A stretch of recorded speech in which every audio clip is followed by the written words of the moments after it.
our afternoon session, we will start off with the panel discussion of the dynamic growth in the global food tech industry. In this session, we are honored to have Mr. Prasit Bundwong Prasert, Chief Executive Officer of Jaran Pokapan Food, Mr. Wasit Thapaisit Pong, President and Chief Executive Officer of Betagro Group, and Mr. Vivek Dawan, Chief Executive Officer of Mega Life Sciences with us. Mr. Dan Pathomwanit, Chief Executive Officer of NR Instant Produce, will be our moderator for this session. So ladies and gentlemen, may I now invite all the panelists and moderator on the stage, please.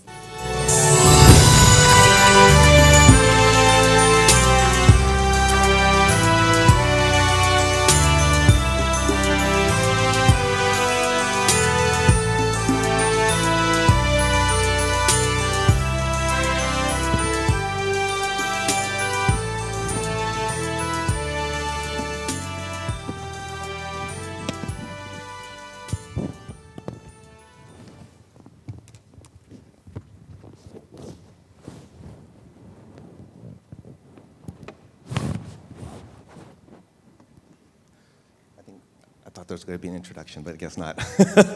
Okay, so I'd like to welcome everybody to this, hopefully a very interesting session. I'm going to start off with a very short introduction about the theme of this session. We'll go through a series of questions, hopefully more relevant from a country, industry, and then a company perspective, and then we'll hopefully end with some time for Q&A. So my name is Dan, I'm CEO of NRF. We IPO'd on the set in 2020 based on our strategy of food for future. So, you know, we started with sustainable food production, went into plant-based, then went into e-commerce driven brands, and now agriculture-based carbon capture to decarbonize our industry.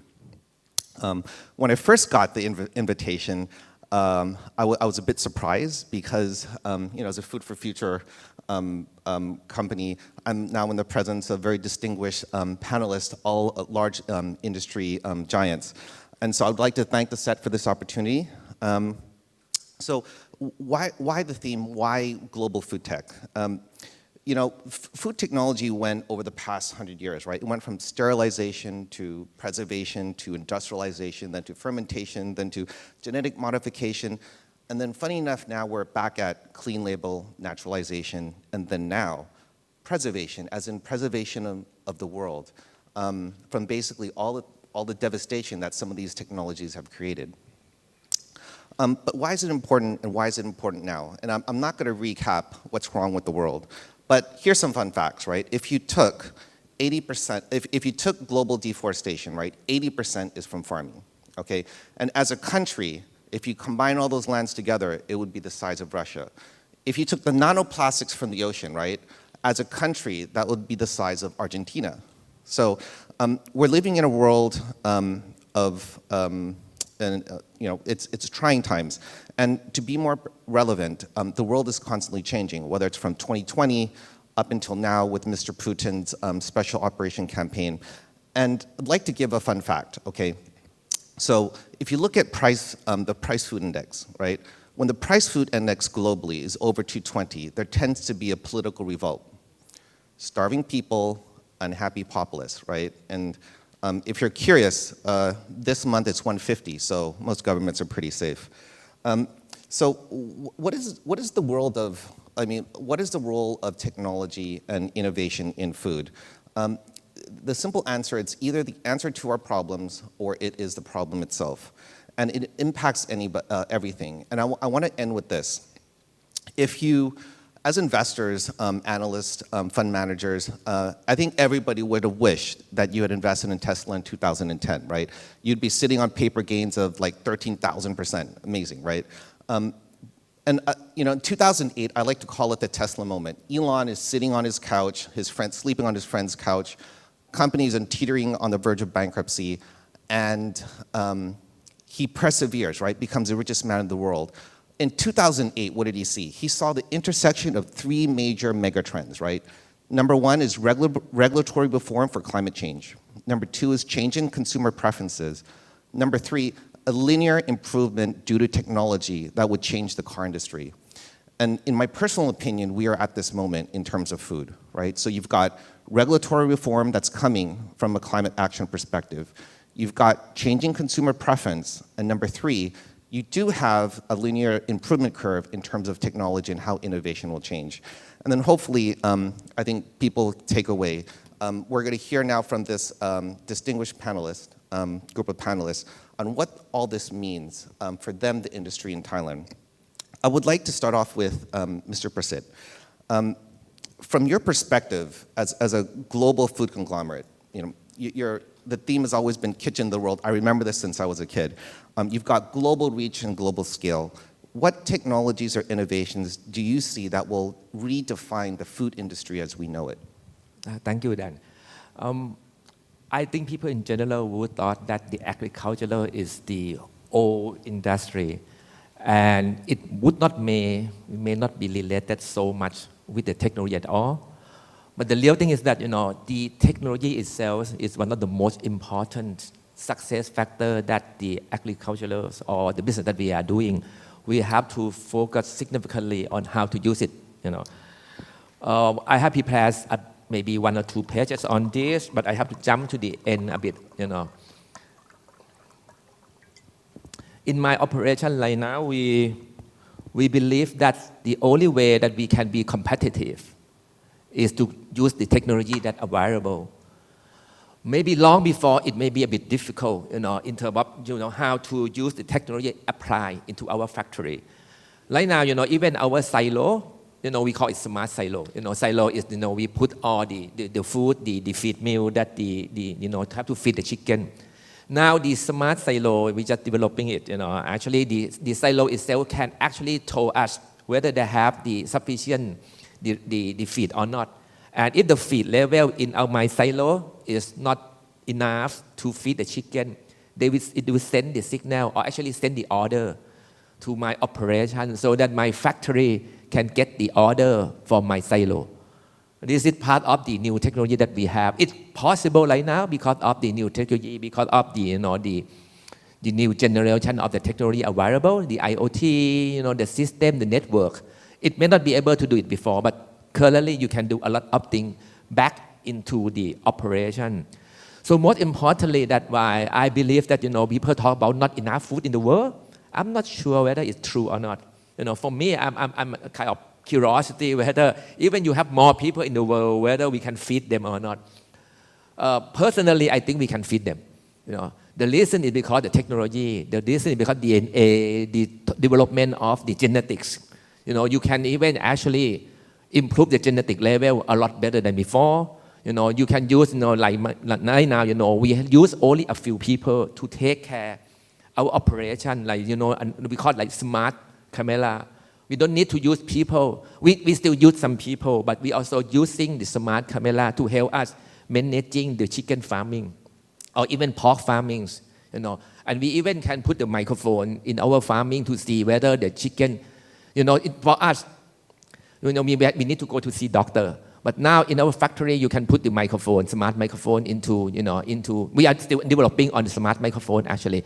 But the smart microphone can pick up the voice of even chicken or pork, especially chicken, and see whether there's a potential that they're going to get sick or not. And if we can know ahead of time, so we can help, feeding them and take care of them better before. And software right now is by far the most advanced. And then in my time, actually right now, I think the software itself have been improving significantly. We can do fully automation for all many operations that we have in our operation, and we try to centralize everything to be, instead of using, we have, I don't know how many farms we have, maybe 100 farms in Thailand. Instead of having so many people in each farm, you can centralize and developing our people and use only a few people to monitoring what happened in our farming system. That's what the technology available right now. That to talk about technology itself, but of course there is another part on the genetic improvement, on the natural product that can feed chicken better. That would be the starting point of this. Yeah, I mean, I also, personally, I also believe as well. I mean, I think productivity improvement gains is probably, due to innovation, is probably one of the biggest single positive factors moving the world forward. I'd like to go now to Kun Watsit. And so, what global innovation in the food industry do you think will impact Thailand the most in the next, say, like decade? Okay, thank you.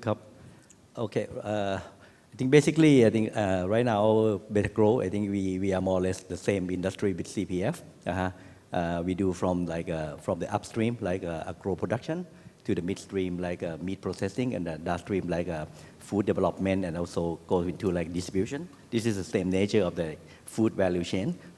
But to address like a technology, definitely like maybe in general, people will look that our product is quite like the basic or very like get used to the product like okay, chicken, pork, and most of them like most of us like consider it like according to same like basic like commodity.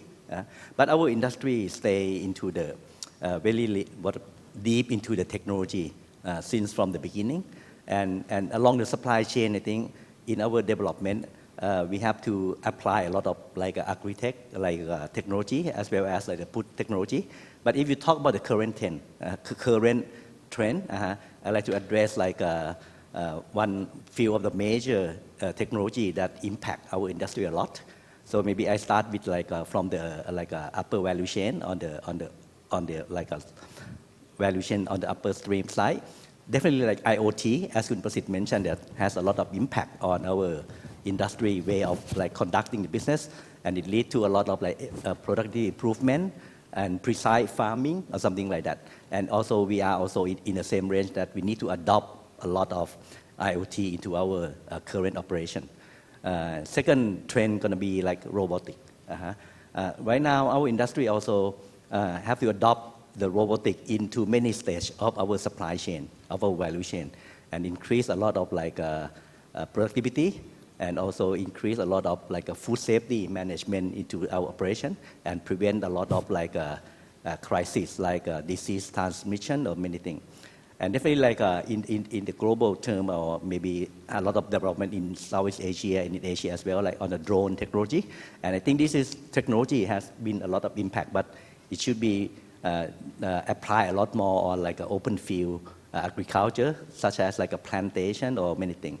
And maybe another technology that should be addressed is about agri-biotech, because of in our area of production, we always have to define what is our agri-tech technology that we need to apply. And many agri-tech technology that we done a lot, and industry have been evolving a lot, is about like a genetic engineering, that definitely like you can see a lot of result from the many GMO product in the market. But somehow I think this is kind of like technology that like have to be balanced between like a genetic modification and also the breeder, or maybe like the breeder operation, in order to make the efficiency getting better and better. And inside the agrobiotic, maybe you can address some technology like a molecular marker on the DNA marker, which we have adopt a lot in order to learn about this like a DNA marker in our animals and our breeder, in order to improve productivity as well. And also some technology inside the agrobiotech, such as like a molecular diagnostic, you know. So we learn a lot from this, and use a lot of this technology to apply into many things like a sensory, flavor, molecular diagnostic. So we know in the detail what is kind of like the chemistry on molecule inside the flavor, in order to apply more into our food production system and into advanced system. When it comes back to the food tech, you know, people talk a lot about more on the downstream, definitely such as like alternative protein is coming on the strong impact into the future for sure. But okay, beside the alternative protein that we get used to, and now we get used to a lot of it on the plant-based issue, but the future technology of it is going to come a lot on the what you call maybe like you use the word like a microbiology fermented technology to create the alternative source protein. And definitely like in the longer term, the cell culture is going to play a bigger role into the alternative protein in our industry. And besides outright protein, we need to take a lot on the nutraceutical technology, which give a lot of answer to the good health and well-being, and also like an aging society, and to personalize a lot of like people demand into the future for sure. So this area also very immense, and we need to talk a lot and collaborate a lot with any like a third party, like a health node, like a hospital, and some like a food nutritionist to work alongside together with us.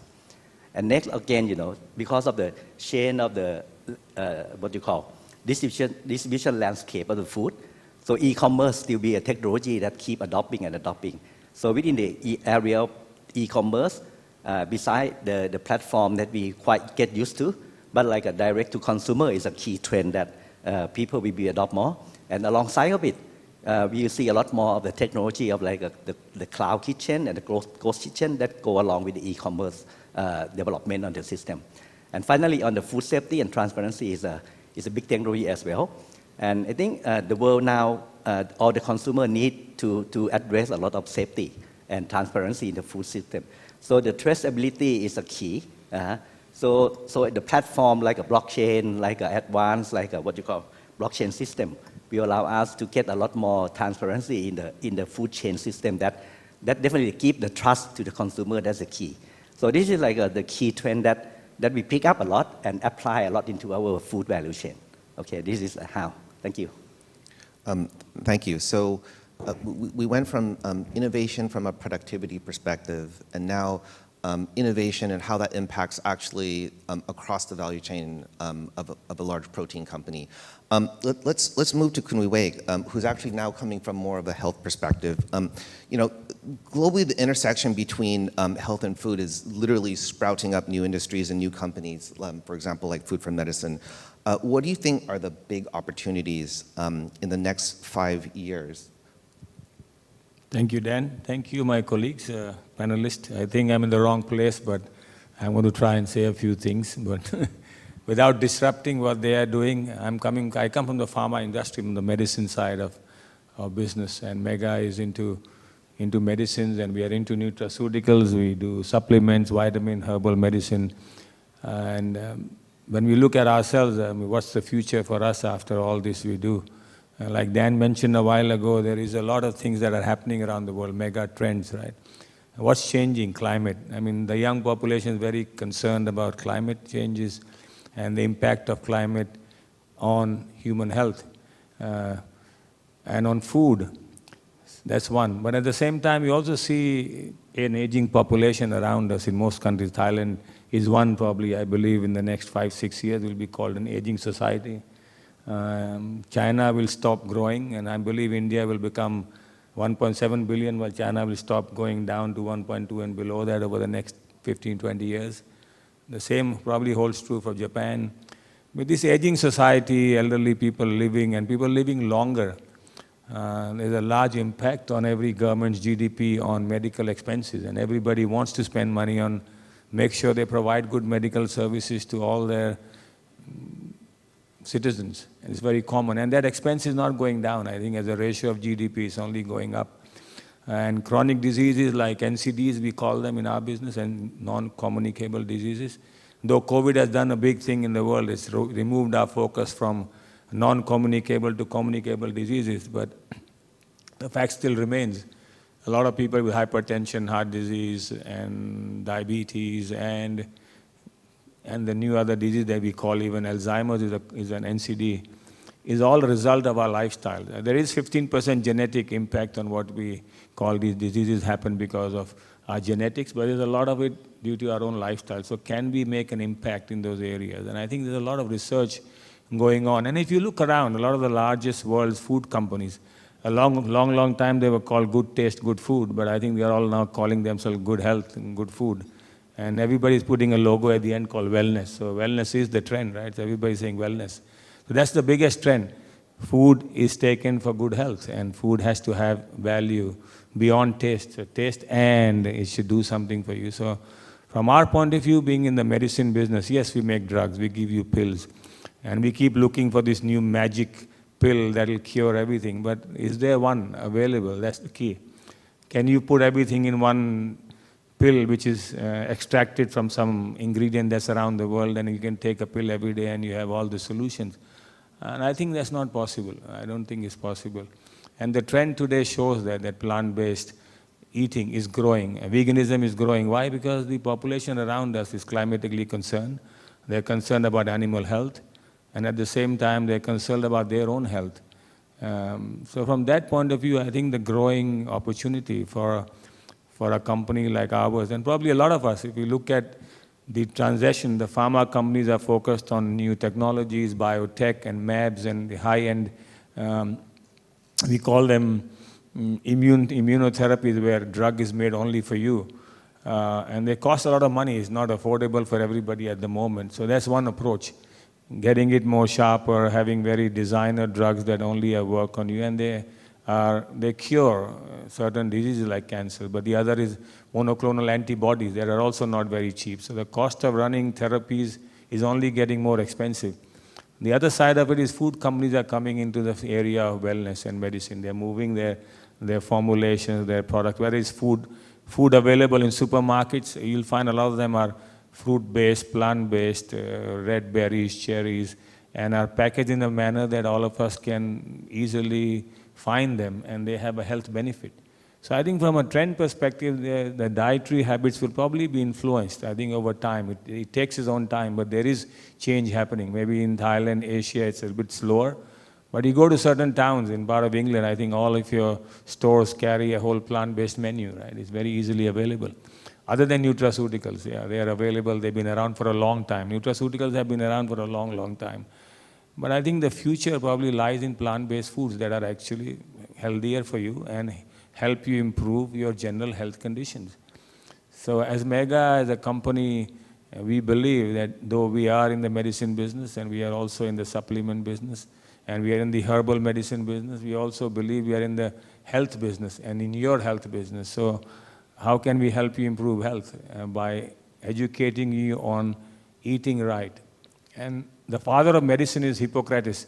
If you read the first line that he taught all the doctors read is, food is thy medicine. So food is your medicine. So food is not just food, it also acts like your medicine. And any history you read, you come to Ayurveda, you will also read, in the first line is, you are what you eat. You go to Chinese traditional medicine, all the medical cures were also designed based on herbs, but they also were linked to the food you eat.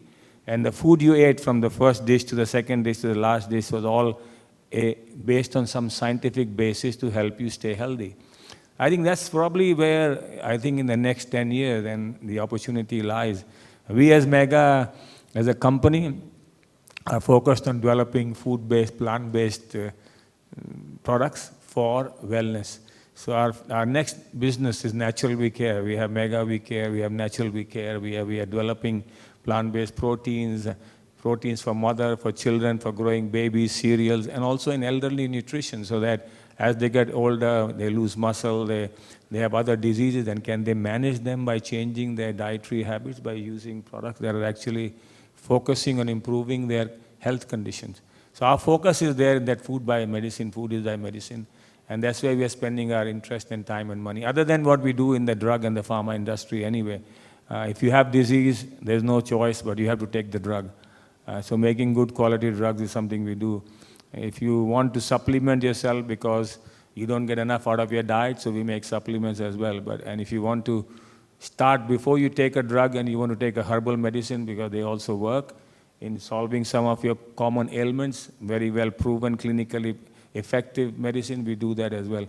I think the future for us is also to help you stay healthy, and that's where we are involving ourselves and spending our time and money. I mean, other than all the things our my great colleagues, and especially coming from industries that are much larger than we are, and they have a much larger impact on the world, we also, productivity improvements, quality improvements, making sure we remain competitive, and not only competitive, we're able to continue and supply products across the world, because we operate in the third world, we operate in developing countries around the world, in 33 countries from Africa, one corner of Ethiopia or Ghana to Thailand, to Burma, to Vietnam, and we supply products made here and get it to them around the world. So that's something that we have to work on to ensure supply chains are well looked after and delivery and quality reaches people at the end, and we can ensure that the product sold in Thailand is as good as products sold in Ghana or sold in Peru. And what we promise 2 years, we can ensure that 2 years the product maintains its quality. So that's part of our responsibility. And in the pharma business, this is something which is has been very important since the regulation controls you, and the requirements are very stringent anyway. So we are moving from pharma to a little bit in the food space, but not exactly in the food space, not in your area at all, very far away, but in a smaller space to help people stay healthy, using food as a way to help people stay healthy. So that's my take. Thank you. So I think this first part of this line of questioning is very clear that globally, innovation and technology is going to help the world move past some of the dire predictions that you read in the headline newspapers. I'd like to maybe now look from taking it from a global perspective, now just looking at it maybe at a company perspective. Going back to Kun Prasit. The CP and the CP group of companies, CPF, your company, has, I've always been a fan. I mean, you've moved very aggressively in multiple industries. And how are you addressing, from an innovation perspective, this within your company as a new S-curve? Okay. Can I get back my presentation a bit? Whatever we do, as in our company, we have to look at what is the global trend first. Luckily that we have been in many countries in the world.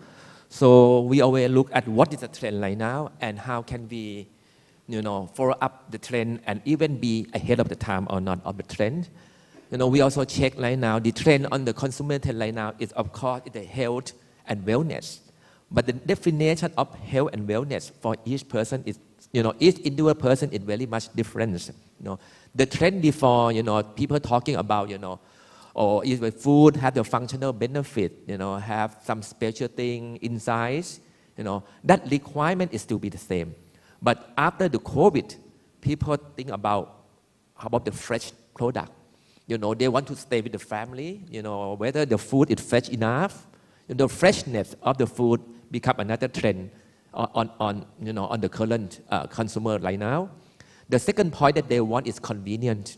Even good food and also convenient. Convenient with fresh, convenient in maybe not the fresh food, but the food is fresh, like ready to eat, ready to cook, and very much convenient for them, to order is at any time that they want.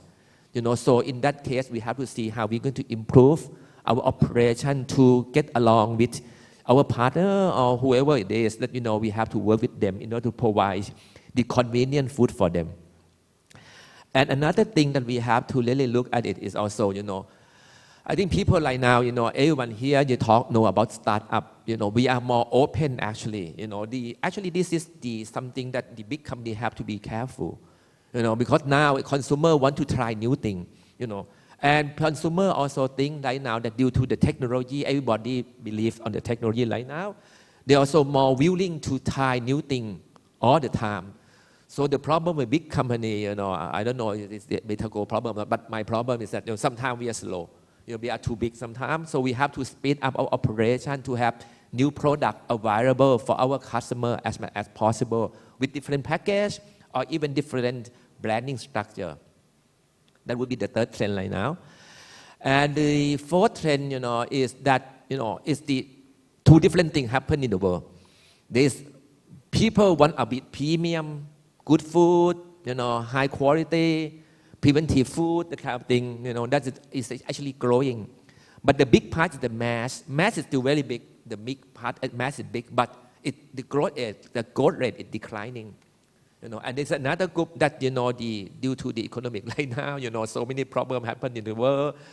The private brand, the value product, the private brand have been increasing significantly. That's why there's a two big group that, a premium and also mass is still a lot, but declining. And then the private brand or the value product is increasing at the same time. The last point is the environmental sustainability issue. Long before we would talk that this is the thing that we have to do, this and that, you have to do on the sustainability and everything. Now it's not what you should do, but it's kind of the license to operate. You have to, take care. You just cannot do the business. The way you do business, you also have to take care the society. You have to take care the natural that you actually consume it. We are producing something, we use a lot of nature. So the nature become a requirement for you to run the operation. It's not something fancy anymore for the trend right now. This is what we believe. And due to this all thing, that's why we are inventing, instead of we just have a normal chicken, we thought that, why don't we do something better? That's why in past 3 or 4 years, we thought that why don't we, as a Thailand, why can't we have a very good, delicious chicken, the most delicious chicken in the world? That's why we are creating something we call Benja chicken, which we are challenging ourselves significantly. And also, since we are a Thai company, we also want to use the ingredient locally in Thailand in order to supporting our local farmer. That's why we actually, due to this concept, that's why we pick the brown rice. Brown rice is one of the most famous ingredients in our country. Why don't we using it and actually put it in our main ingredient for our Benja chicken? And of course, when we create this product, which we thought linked to the premium sector, premium segment, we also have mass on our standard, good quality export business on chicken already. But we want something different. The business may not be that big, but we believe that by doing this, it will helping raising up the whole branding of our company. So we create the Benja chicken with actually 100% natural, free antibiotic and certified by NFS. And of course, no hormone, and animal welfare practice. And luckily, we this year, just, the time is not enough, maybe I just jump to this year. This year, we actually want to challenge ourselves, so we send our chicken to be tested by the International Taste Institute. They have the Michelin chef. I think 130 people come and taste the chicken. And we're so proud that we actually get the highest score and get 3 stars out of it, that our chicken tastes very good. This is one of the samples that we are trying to do. Of course, we also, our portfolio of chicken is big. Suwai is also very big, similar to Betaco. I think the structure is quite similar. We also introduced a new product called Chiwa pork. Of course, we have our main CP pork, but we also upgrading. So we spent 6 years actually doing this because, in order to put the omega-3 into the fat of the pig, you have to have special bit. And of course, we put, the flaxseed, the fish oil and everything into for pig to eat it in order to have the better meat taste and the fat in the meat carry the omega-3. We are succeeding doing this. This year, we actually sent it for the competition in the Thai Focus show in Thailand. Thai Focus in Thailand is one of the best show of food in the world right now. Thailand become a very good, high standard, exceptional in the world for the food business. So we submit it and it win the innovation award. And of course, our Chiwa pork also NFS, no antibiotic, which is very, very, very difficult to do it. And plant-based, as you mentioned, we also introduce our plant-based. Right now, with a new branding called Meat Zero, we want to be more direct. And at the same time, we've been introducing it already. We also submitting it into the international taste institution that I mentioned before. On the nugget, luckily so much, we are so happy with it, with the result. We got the 3 stars out of it. And of course, we are expanding it right now. Thailand, we go to Singapore, Hong Kong. During this year, hopefully, we can starting it in Japan and European country by Q3, Q4. Next year, we hope that, when we are more ready than this, we are building actually new factory for the plant-based. And we will hopefully start the plant-based in US next year. Another trend that we have to really much look closely, it can be a big disruption to us or not. That's why we have to get along with it. We have to study it seriously on the cell-based meat. We think that it may be attractive future, not now, in the future industry with the high potential growth. If the outcome of the sale base, the pricing, the taste, it could be competitive with the existing product. And if that happened in next 5 to 7 years, roughly, I guess the timing it take longer than plant-based, then it would be a big disruption into the whole industry. And of course, it use less space, use less environment, which may be better for the world. Yeah, that would be my response to the trend and what we are doing right now. Thank you. If I were to just summarize, and so you now have global technology, megatrend opportunities and disruptions, and this is a really great way how a large global conglomerate like CP is now responding with new brands focused on these disruptions. I would like to add, food is a very long-winded process. So what you hear today and what these gentlemen are saying, you're going to really see the impact probably a few years down the road. So it's not like producing an iPhone, right? You design this year and next year you get an iPhone. I'd like to move to back to Kun Wasit. How is Better Grow addressing this innovation opportunity or disruption, and how is it impacting your company? Okay, thank you. Okay, so in the Better Grow, I think we say that everyone has to be aware about technology and the trend. So we do a lot of consumer trend, technology trend, and then research a lot. But it comes back to our question that how we can cope up with that trend. How can we challenge ourselves to adopt, to learn, to develop that trend properly into the company? So I think the most important question for us, and the answer is that how can we build our capability? So capability is a key that we can use our organization to learn and to adopt and to bring those technology come and then give it to the society. That is how we think about it. So first, I think we always talk about what is our clear purpose to the industry. So we want to help the people to achieve the good health and well-being for sure, and with the very good quality, higher quality of food, more safe food, with a fair price food. That is how we will address all the time.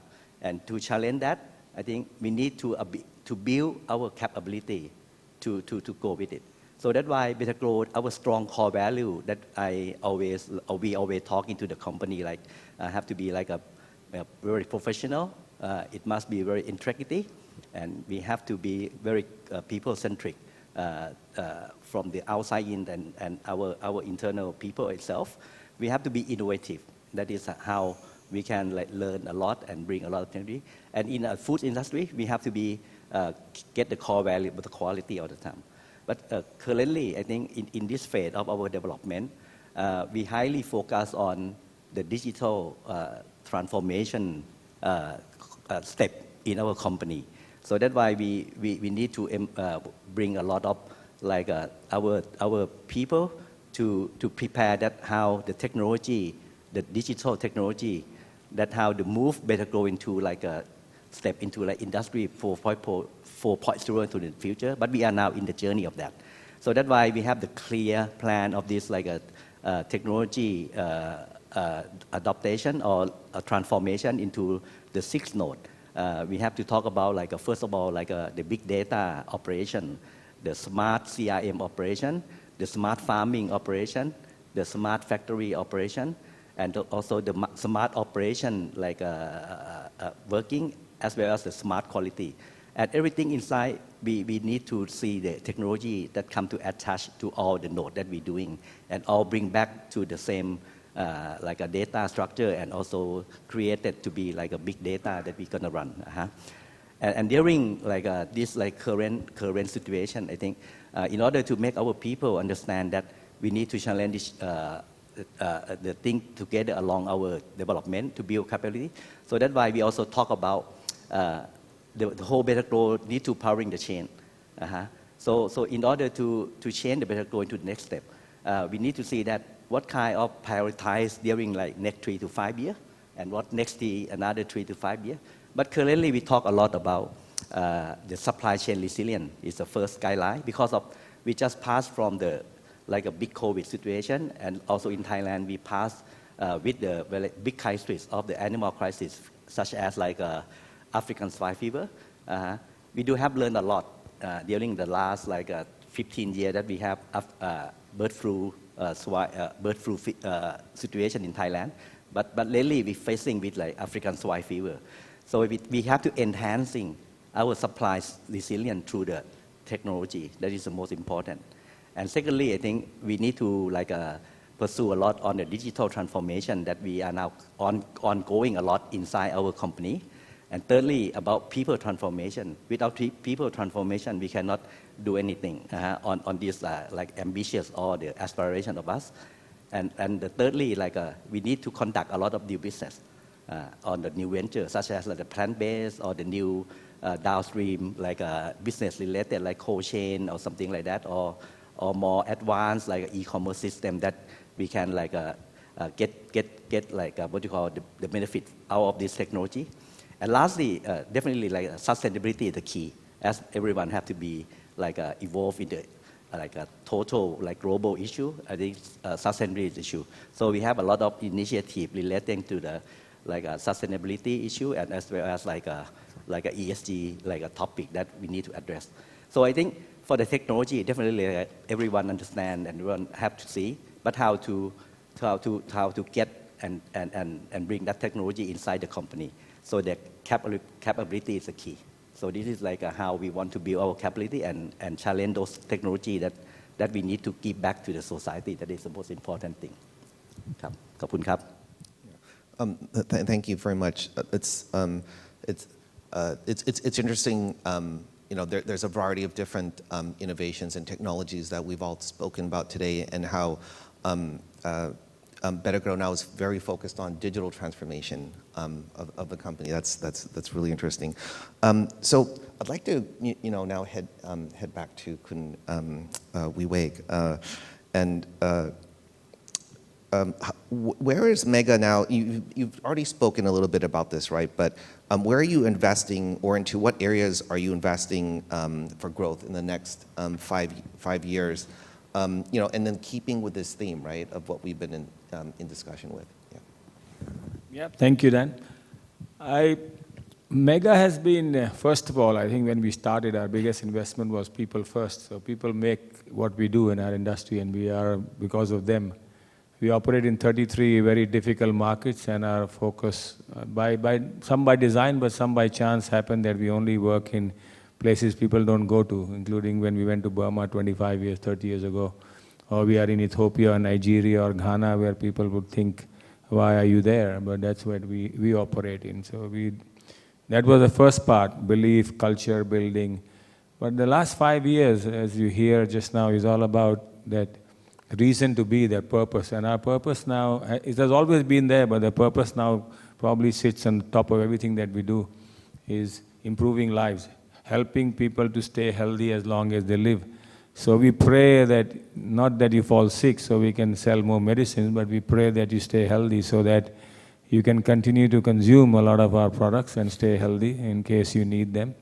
And you choose us over other people. So that's what we are trying to do. And it's a very customer-driven, customer-centric company. So making that change, and that change is not only about products. I mean, you do make new innovations. You have new ways to deliver the same dosage. It may not be always in a capsule form. It's gels, powders, very different dosage form, which is convenient, easier to use, and for elderly and for younger generations. So the way it's dosed and available is different. So that's one part of the technology innovation that we are doing.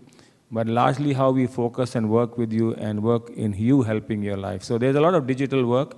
We are working on health tech there to help you onboard and educate you on managing your lifestyle so you can stay healthy. And for that, we have also built an experience center. We have a lifestyle improvement center called Wellness We Care Center in Thailand. And that's why we see a lot of opportunities here to not only disrupt the way you manage health. You manage health by disease management. You have a problem, you go and you take a drug, you operate, you have a solution, then you have another operation. So that's one way. The other way is to make some decisions on your own lifestyle management, and we can help you along your journey to improve health. So that's another area that we are working on, to make that a part of human life as much as we can in medical practice, in pharmacy practice, as well as your own practice in a daily life. So if we can be a part of your life, we get in on your journey to stay healthy as long as you live. So that's another part of our journey where Mega is involved in, and we are investing, building models, and also testing them in various markets where we are, and hopefully beyond the product. It's not just product-based, it's beyond the product with one objective, is helping you to stay healthy as long as you live. So these are investments that Mega is making in the markets where, other than what we do, I mean, I think everybody does in your own industry. You launch new products, you go to new markets, you grow your business, you expand your brand.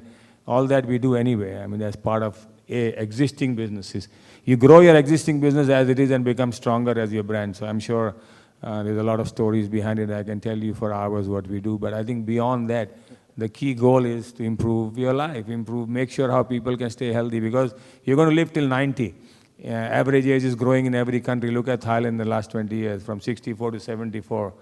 Even India, average life has grown. Look at in many countries. So Sardinia, men live till 100. Okinawa, women live till 100. And this is also happening. But the thing is, do they live healthy as long as they live?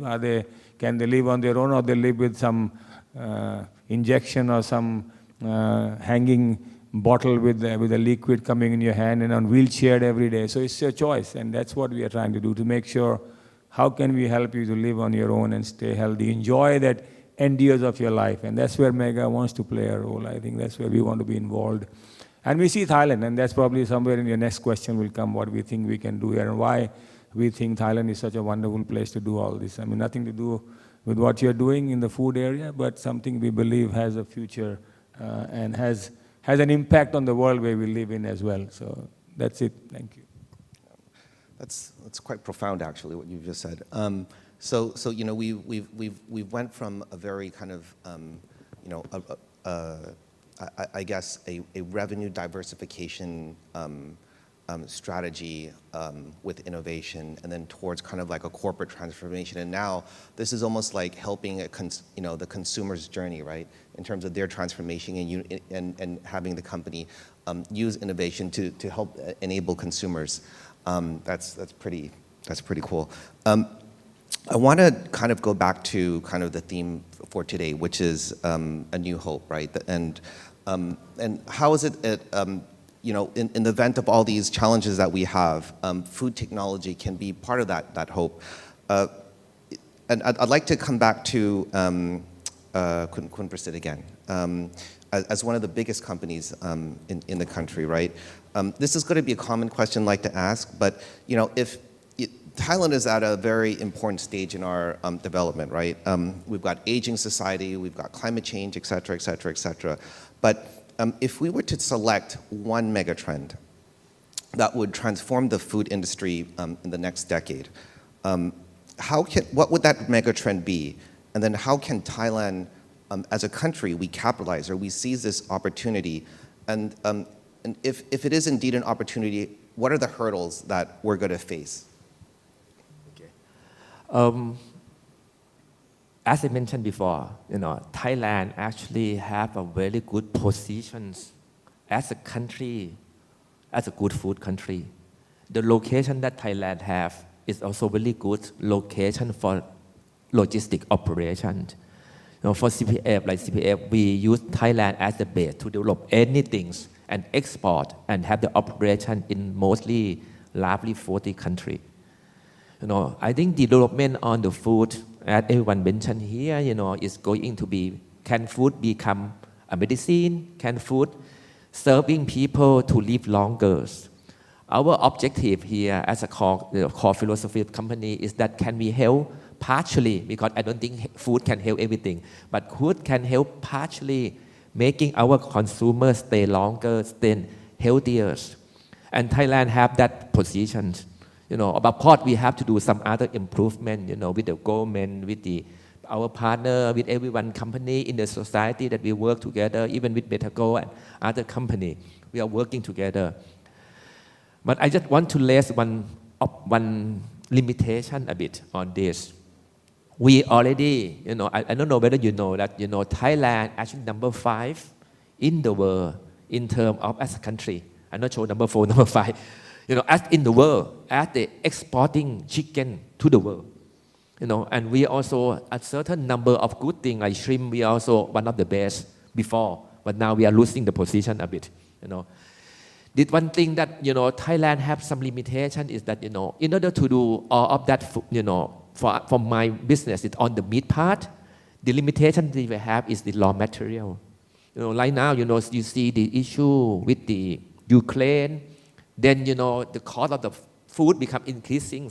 It's because of the raw materials not available enough in the country. In Thailand, we have just a good development on the meat business. Actually, meat is very good. The limitation that we have is the raw material. Can we have? We use a lot of corn. Actually, I use a lot. Betago use a lot, but we also have to import the corn from other country. But at the same time, we are agricultural country. Why can't we have enough corn? And soybean, we also use a lot. We also importing soybean from other country. And it's a big opportunity that we have as a country. The limitation is that, when we want to do this, the real thing is that the size of the farming that we have is so small. It's not big enough, but when we do the business, you have to compete with other countries. Like Brazilians, big country, the raw material is very cheap. US, the raw material is very cheap. That's why they become more competitive than us. But Thailand, if we can, work together well with, with all related parties, there's so many of them, can we have the enough raw materials to supply, to make the food, to make the meat for us? That I think this is one of the limitations that we have. Hopefully, the government would see the opportunity on here, and if we could do this, then Thailand would be a very good source at the food security for any country nearby here, and also, of course, firstly for our people in Thailand first, and secondly, maybe in Southeast Asia, in Asia, or in other country. That would be a big opportunity for us as well. Thank you. Right. Food security, obviously, due to recent circumstances, obviously one of the most important challenges of our time. So definitely a very interesting positioning for Thailand, and things that it seems from all the innovation may be potentially something that's solvable, right? So why don't we go back to with the same question, Kun Wasit. You're very well read, right? And I know that you speak a lot in many events. And in your opinion, what do you think is that one mega trend that Thailand can capitalize on, with all this innovation going around? Okay, thank you, Dan. I think mega trend is a very tricky question. What? If I be able to address that, I'm gonna be very happy. But it's so difficult to solve what is a mega trend. But again, because we look into the Thailand and what you call global perspective, we must address that. I think Thailand has a very strong position in terms of the what you call our role in the food value chain into the global market. That is how we understand. We cannot deny that where is Thailand in the globe, in the world map. So I think there's a few factors that is ongoing about the trend that we all observe, and have the big impact to Thailand and this region and many things around the world lately. I think if you talk about the trend, I think I'd like to address some economic trend and global trend first, and then come back to Thailand. What is Thailand should do? So definitely lately when we talk about the world economic, it talk a lot about the impact from geopolitical matter that has been creating after we address a lot of globalization, but now we talk a lot about geopolitics more than globalization. So the theme has been shift along with the immense of the economic competition in many things, and now the word a new world order is also coming to the perspective a lot in the economic world, and people know what is the transition and what is going into the step by step, and definitely in Thailand we sit into the Pacific like a Southeast Asia. So I think the transition of the economic corridors that shift along the a trade deal that happened, I think it always dictates what Thailand can do, what Thailand cannot do, and how we find what is we can do better. This is always the key. along with this economic trend, we also address a lot, and we definitely sure that the sustainability trend is very strong and impact on the food industry a lot. And also inside it, the climate change is one of the very big topic and a big trend that the world has to address. And as one of the global citizens, we need to address it very strongly and deeply as well. And in the food security and the food safety is a big trend that people are facing with. And especially during this the current crisis on the Europe and the like what you call energy crisis and the conflict on the geopolitical way. This trend we need to address a lot. So it comes down to the action. The world lead us to talk about like SDG a lot, lead us to talk about the ESG a lot from the investor perspective and something like that. So I think Thailand needs to react. I think currently we talk about the two steps. One, how the ESG going to play into the next our future of the growth for the Thai economy and the Thai development. Inside it, I think Thailand also address a lot what is a BCG meaning, bioeconomy, circular economy, green economy. I think as an industry player, we need to react into this topic very clearly. But as to react, I believe that I like to say to the government need to express the policy of the BCG more clear enough that to let the investor understand that this is have the direct impact to the ESG that the global is looking. So sometimes I met with the investor. The investor, what is a BCG? Why don't Thai just address it as an ESG project? In order to relate it more clear and link the concept is better, So I think Thailand has do quite well in terms of develop the concept. But in terms of communication and related this the whole concept into the ESG is more important in order to let the global that lead this environment to understand that Thailand have a very good initiative to let this thing happen into our nation. That is, I think I look into it. And come back inside the BCG. Definitely again, the alternative protein. And maybe I like to get some time to talk about this a bit. So definitely people talk a lot about the alternative protein. And to the disruption of the technology, we disrupt traditional protein. I think, but from my perspective, I think from look into the many journal and the research and the report in many paper, I like to share with you that definitely alternative protein has a coming into the industry and become our what you call protein sharing in our stomach for sure. But it will not disrupt the traditional protein in the short term. Even you look into another 30 years, it will not disrupt us from many report. Currently, if you talk into from the report, I track from many paper, from the Boston Consulting report, from the McKinsey report, from the USDA report, and from many things. I think right now there has a projection into the same direction that during the year 2020, alternative protein might share in terms of volume is about roughly 8% of the total protein consumption of the world. Only 8%. So the traditional protein at the time still play around 92%. But again, there's what you call the parameter that this alternative protein should price around $3 per kg in order to stay into that amount of 65 million tons of the output of alternative protein into the market. And as we project, as the paper project into the next few years, 2035, the output of alternative protein going to be something like 97 million metric tons, which is again, they target around it should be less than $3 per kg on this alternative protein. So the market size is huge and very attractive, but it will not be disrupt the alternative protein for a while, maybe next at least 30-40 years. And if you look from the chart on the pie chart, majority of the alternative protein going to be milk and dairy product technology. So those not the traditional protein, that all altered protein that coming from multiple technology, plant-based, microbiology-based, such as like fermentation and also cell culture-based.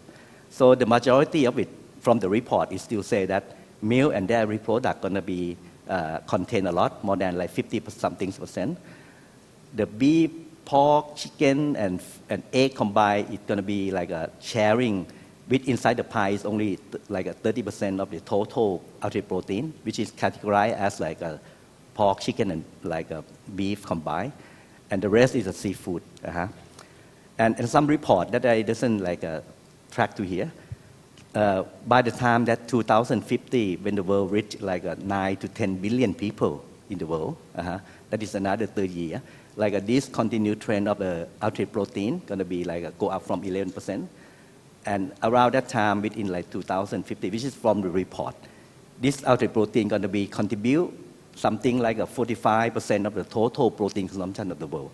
So our traditional protein still there, and definitely going to be have like a steady growth with not a very high percentage. But the extra demand from the altered protein, it can become from like this like a product alike, and also maybe we have to foresee that, or maybe expecting that maybe some future protein that doesn't talk about it like milk, it like pork, it like chicken, but it's a very nice protein to consume. It can be anything flavor. That's how we have to be like follow the trend and technology for sure. So I think besides the plant-based, the world always have come up with the high technology, such as like a microorganism based. That the technology that challenged it is a fermentation. So if the fermentation technology has been adopted more, this technology is going to be a bit like growing faster on the like second phase of the development. And in the longer future, like Kun Prasit mentioned, like a cell culture base is going to be the long-term winner. So this is like the trend that we track a lot from many journals around the industry. So I think. In my conclusion, I just like love the word disruption a lot. So I think it's a compliment the people in terms of the dietary profile in our stomach. And I think if we look into the history, the people always like have the new combination of the altered protein, not protein in our dietary profile according to the like economic and development and the industry development as well. Thank you so much. Thank you. So we've actually run out of time. Could we maybe just in a minute, if you could just all right. respond. I'll keep it very short. According to me, I think Thailand has this great opportunity to become the wellness capital of the world. That's what I think. I think, and why I believe that. We have a fantastic medical facilities here in the world. Some of the best doctors. You look at Bambangrad and all these; they're ranked #1 in the world. Tourism. We have some of the best pharmacies, we have best medicine, we have alternate medicine here, we have the best service industry with massage, therapy and all that, some of the best hotels around the world. If as a country we can put it all together and actually make it happen and allow people from all over the world come and bring knowledge and assemble here, and it's an ecosystem that can develop and create magic, right? So you open yourself to allow new ideas, new people walking in and bringing it to the country. And maybe because of that, we can be the world's wellness capital because we have everything right. We have everything available. It's just a place to open up and allow things to happen faster, easier, quicker. And all of us put it together. Today, we probably do things independently. Everybody does what they want to do, and I want to succeed in my industry. But if the government helps to become the conduit and opens up things that makes it a lot easier for people to come here and bring their brain power, health tech, big area, maybe there are brains around Singapore, India, Vietnam, and they can all come because they love to come to Thailand, right? They enjoy the food here, they enjoy the party here, they enjoy the hotels here, and the young generation loves to be in a free place where they can express themselves and enjoy themselves. So I think there's phenomenal potential. I don't think we have delivered on it. I don't think we have done enough to make it happen, but can it be done? Yes, it can be done. And wellness is the industry, the trend is there. It's food, it's exercise, it's all kinds of things put together. It's mindfulness, it's spirituality. It's also doing not only yoga, but doing vipassana as well. So health is complete. It's body, mind, and soul. So where better than that to do it in Thailand? So that's a great potential. That includes food as well, food tech. So I'm not in the food tech business very much. So I won't going to not talk about it too much, but I'm definitely on the other side of me, helping people stay healthy as long as they live. So we believe we are in the right place, and we are trying to make it happen. So thank you very much. That's all from my end. I'll do a 30-second closing then. I'd like to thank all the panelists and the Stock Exchange for hosting this. I think in a nutshell, Thailand's current policy and I think our national development plan seems from all these gentlemen, we are on the right track. It's how we capitalize on innovation over the next decade to really crystallize and make this happen with policy support. So with that, the hope is there. It is definitely a new hope, and I'd like to thank everybody.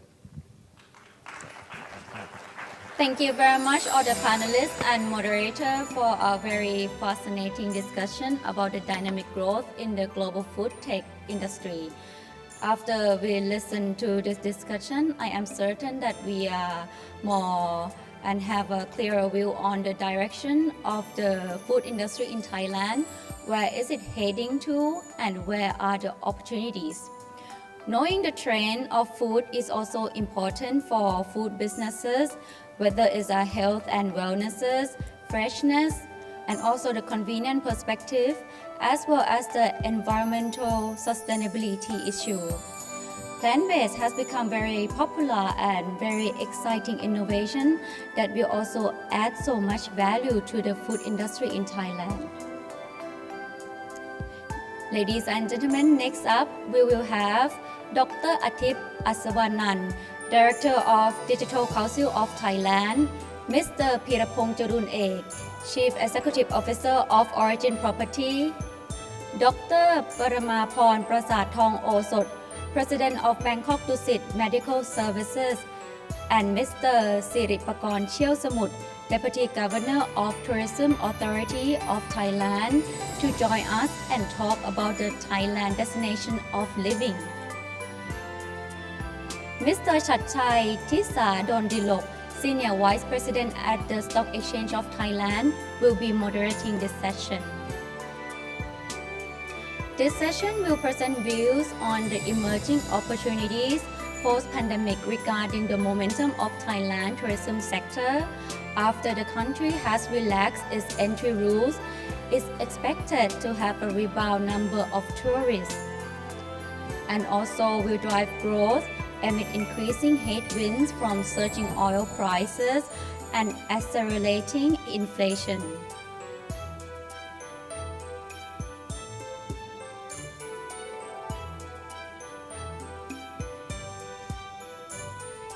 This discussion will also deeply dive into repositioning in the industry to be more sustainable and how to turn those opportunities into reality. Delivering new growth by becoming wellness, health, and medical care destination.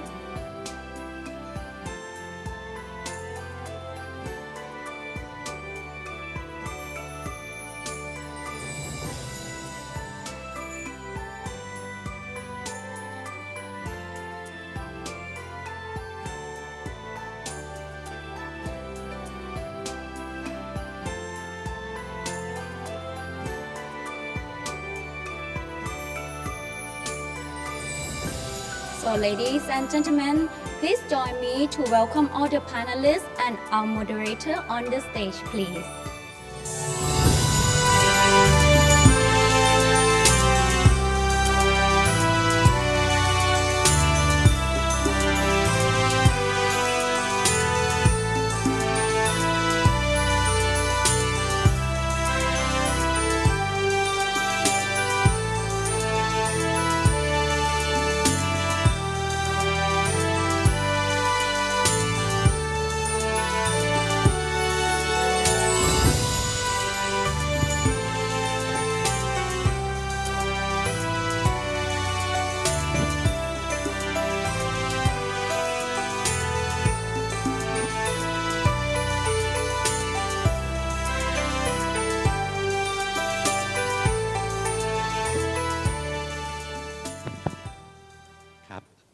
Sawadee krab.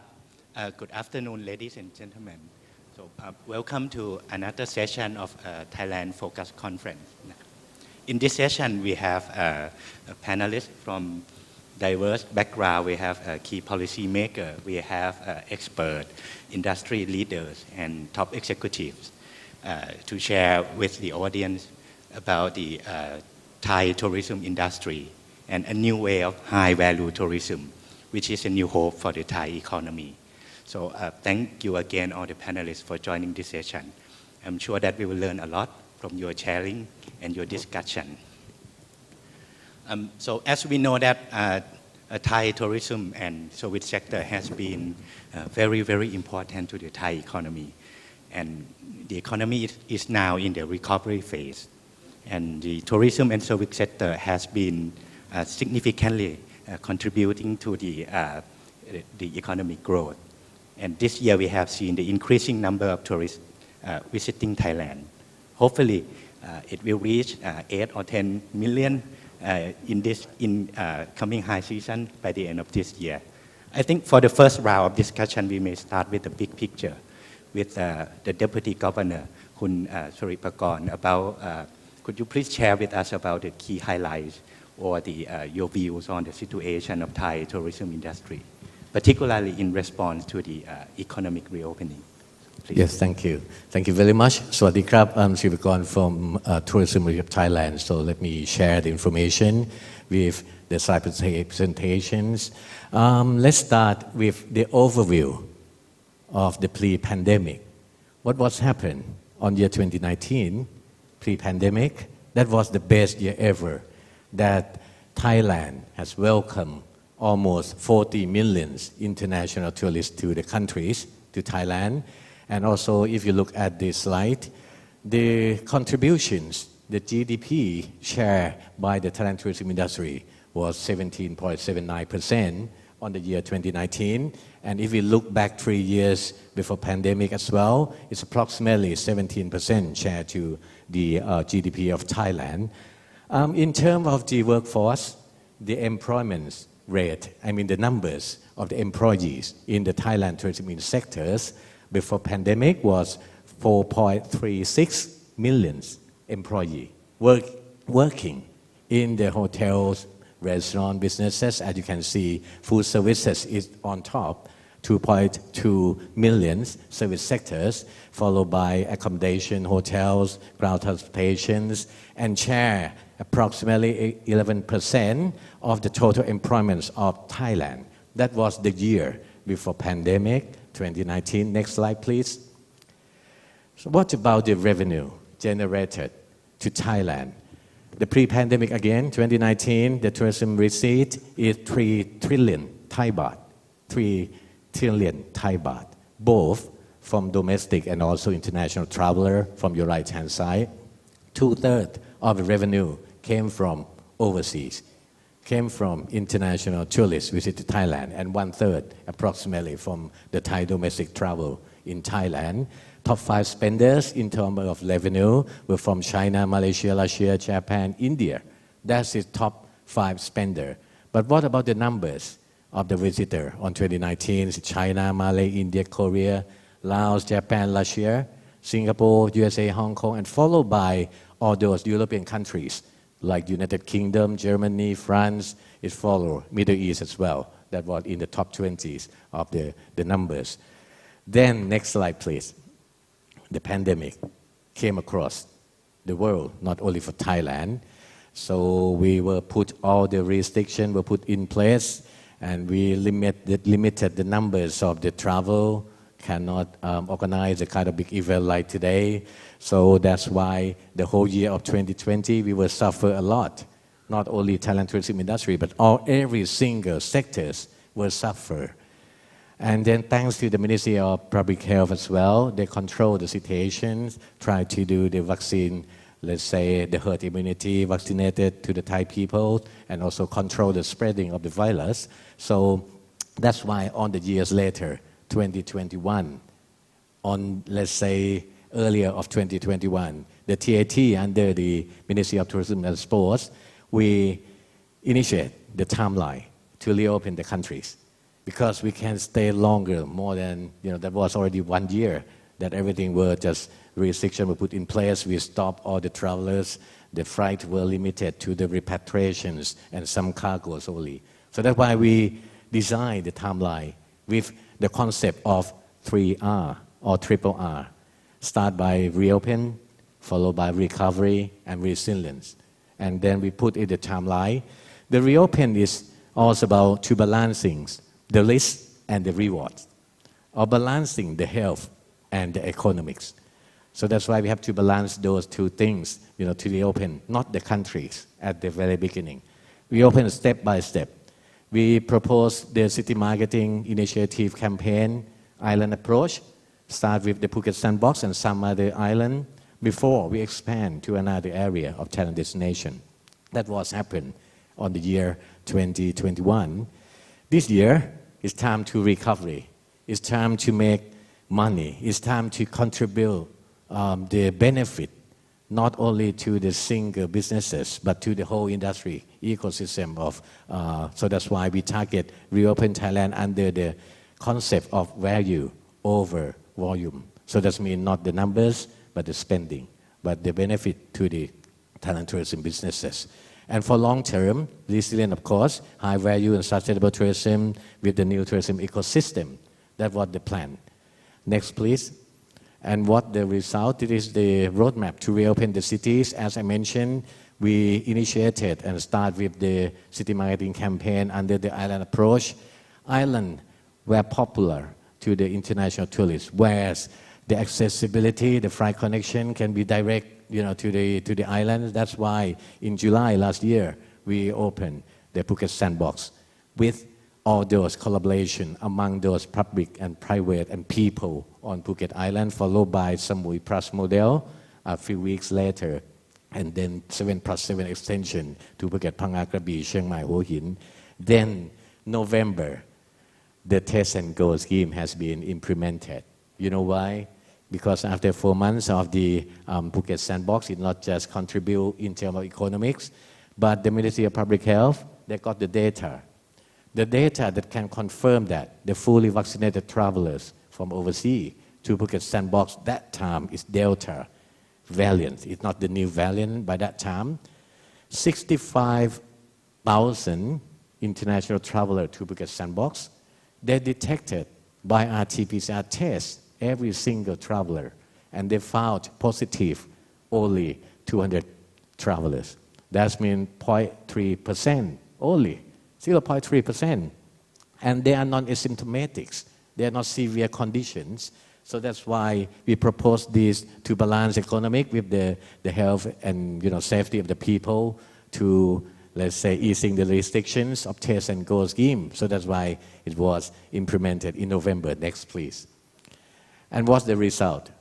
This is the numbers of the tourists to Thailand last year. On your left-hand side, it was in January to December last year. Only 427,000 travelers from around the world visited Thailand. But look at on your right-hand side, after the step-by-step easing the restrictions by the Thai government, by the CCSA, and all the authority concerned, relevant agencies, the number is increasing. I might say dramatically for the Thai tourism business, because it just reached the numbers of 1 million travelers overseas, the international tourists, on the month of July last month. And the trend is still there. The trend is still good. The pre-pandemic numbers of tourists is at least 3 million every month. But this is the new normal. This is the new situations that we're facing at the moment. We reached the number of 1 million in July. So that means from January to July is 1.5 billion Thai baht by 3 million international tourists. So next, please. So this is just, ideas of the Phuket Sandbox contribution in terms of economics. So I will pass this to another slide, please. So the recognitions. The Phuket Sandbox and Samui Plus model has inspired the other destination. We learn from each other. That means we learn as well from the other destination, and then we initiate the Phuket Sandbox, and were well recognized by CNN Travel, Bloomberg, Asia Times, and also the South China Morning Post, for instance. This is the recognitions, and then pave the way to open the country, the destination. Next, please. And then just 2 months ago, the Tourism of Thailand under Ministry of Tourism and Sport have received the awards of Area 2022 Asia Responsible Enterprise Award, Leader in Opening the Phuket Sandbox for foreign tourists. But it's not the achievement of TAT. It's all the achievement of every single hands from the Thai tourism industry, public, private sectors, and the people who make it happen and to control the situation as well. So next, please. So the trend, just overview of the trend of this year. On the pink color bar graph, you can see the trend for August. After 3 weeks, we welcome 860 person already. So that means the trend could be reached more than 1 million this month. So if we do the quick calculations, 7 months is 3.1 million plus August, another 1 million, that means 4. And if the trend still carry on, September, another millions, that means 5 millions by September. And then the high seasons came, October, November, December. If we welcome 1.5 million at least, that means another 4.5 or 5 millions. Altogether, by the end of this year, we do the estimation of the 10 million tourists. That's next slide, please. So, and this is the key figures shared by the NESDC, the National Economic and Social Development Councils. The second quarter of this year, 2.5 GDP, and also the accommodation and food services are back into the business, about 45%. They have rebound and opened their businesses. So total estimation is quite more or less the same numbers of TAT as well, 9.5. Average occupancy rate is 40%. I've spoken to various hoteliers.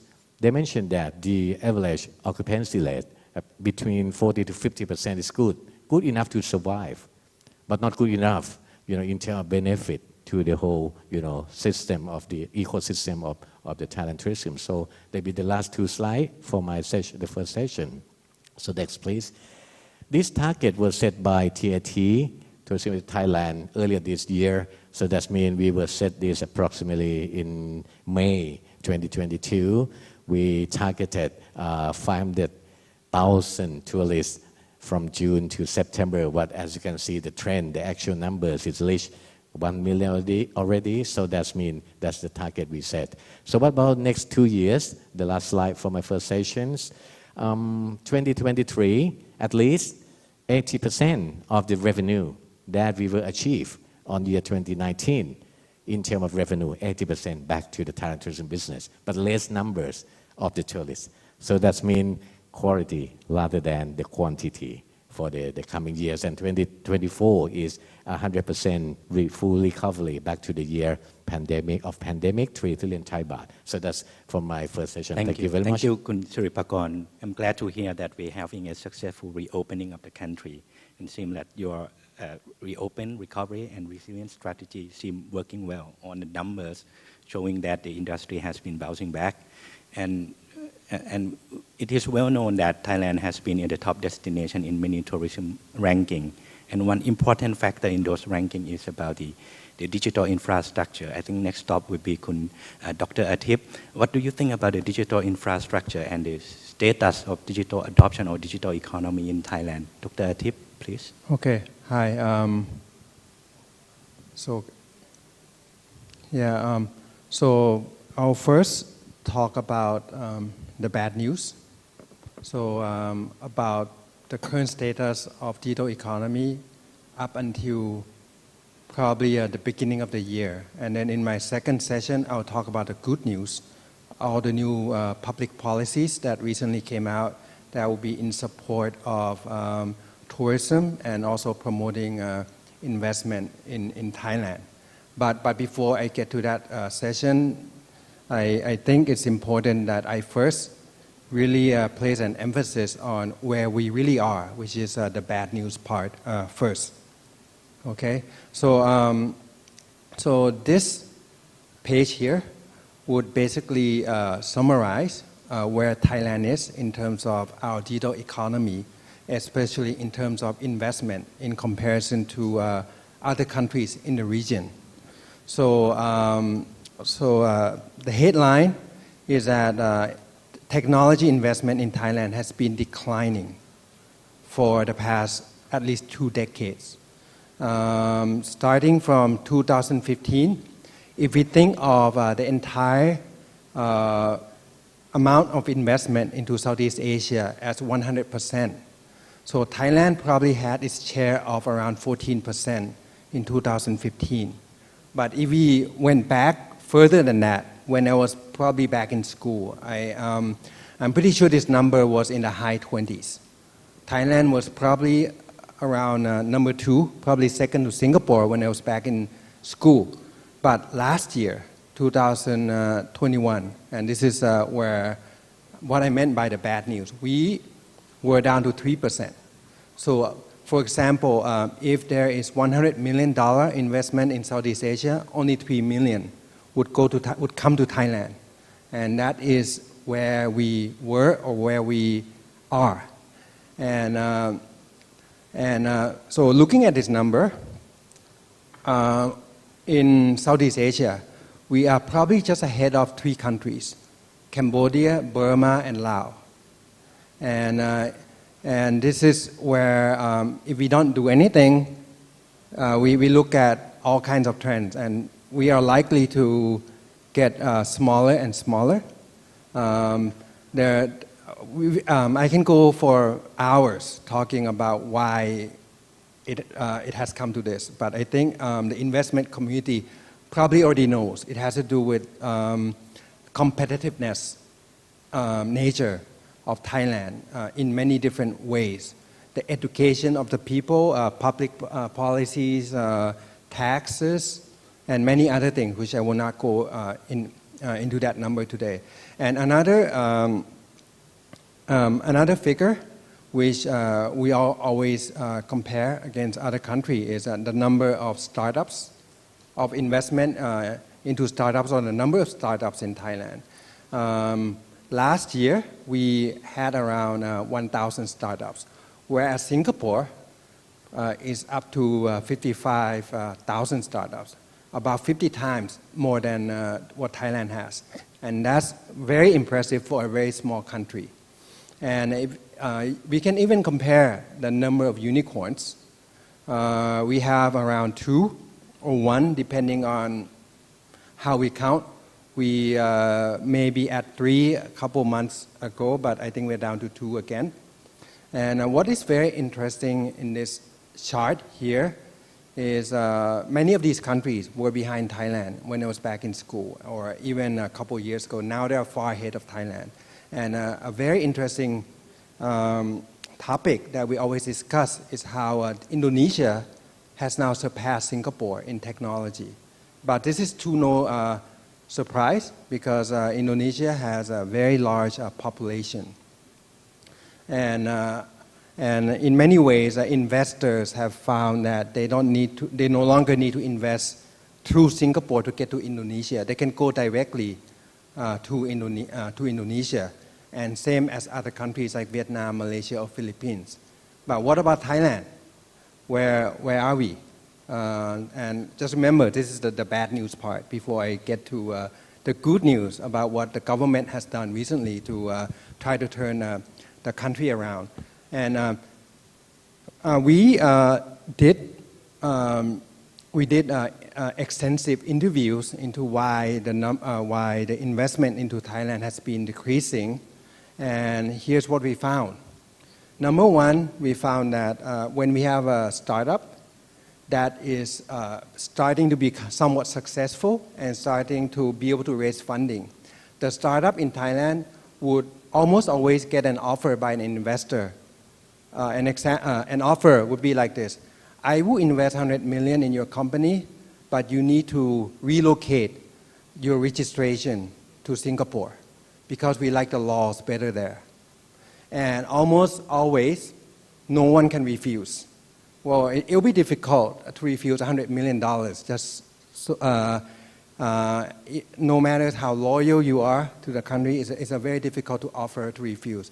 And we have yet to find a startup that refused that offer. We try to find if there's a startup that would refuse the offer and decide to stay in Thailand and refuse a $100 million US dollar investment, no one has refused. And if we look at all the tech companies that we hear about in the news, even if all the employees are Thai, the founders are Thai, but the paper registration is in Singapore and does not pay Thailand taxes. So this is a problem. And we ask them, usually they say that 70% of the problem is why the investors request for them to move to Singapore or other country is because of the laws and regulation in Thailand, especially taxes. And tax, if you're an investor, tax is a very important issue. Okay, and the second part is the lack of digital skills in Thailand.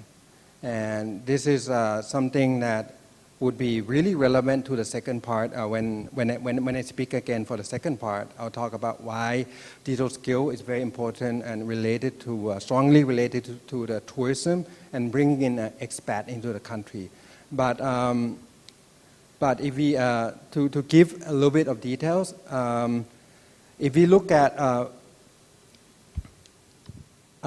for every 100 working person in Thailand, only one person will be able to write a computer program.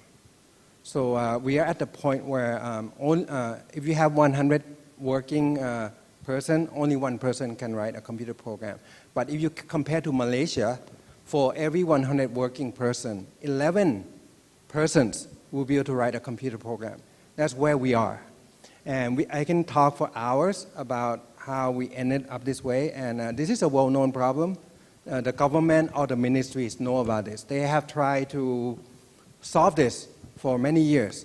And this goes to the bigger problem of why Thai people don't like to study math and science. And it's very hard to promote math and science in Thai education. And this is where we are. We have companies that, Thai companies that want to relocate, actually move the register in foreign countries. And we have lack of programmers. We cannot find people with enough skills to build our economy or to build our digital sector. Okay, and I would end my first session here. And just remember, this is the bad part. And then I'll come back to talk about the good part, about how we are changing all of this. Thank you, Khun Athip. Thanks for your update on the status of Thailand's digital readiness. Hopefully, we will have more techie investment, more techie startup. And by the way, fortunately, Thailand has been in the top ranking of medical and wellness tourism. Next stop, Dr. Paramaporn. I think BDMS is probably the largest hospital chain in Thailand. What do you think about the industry trends and business opportunities now, particularly in response to the economic reopening and the post-COVID-19? Thank you.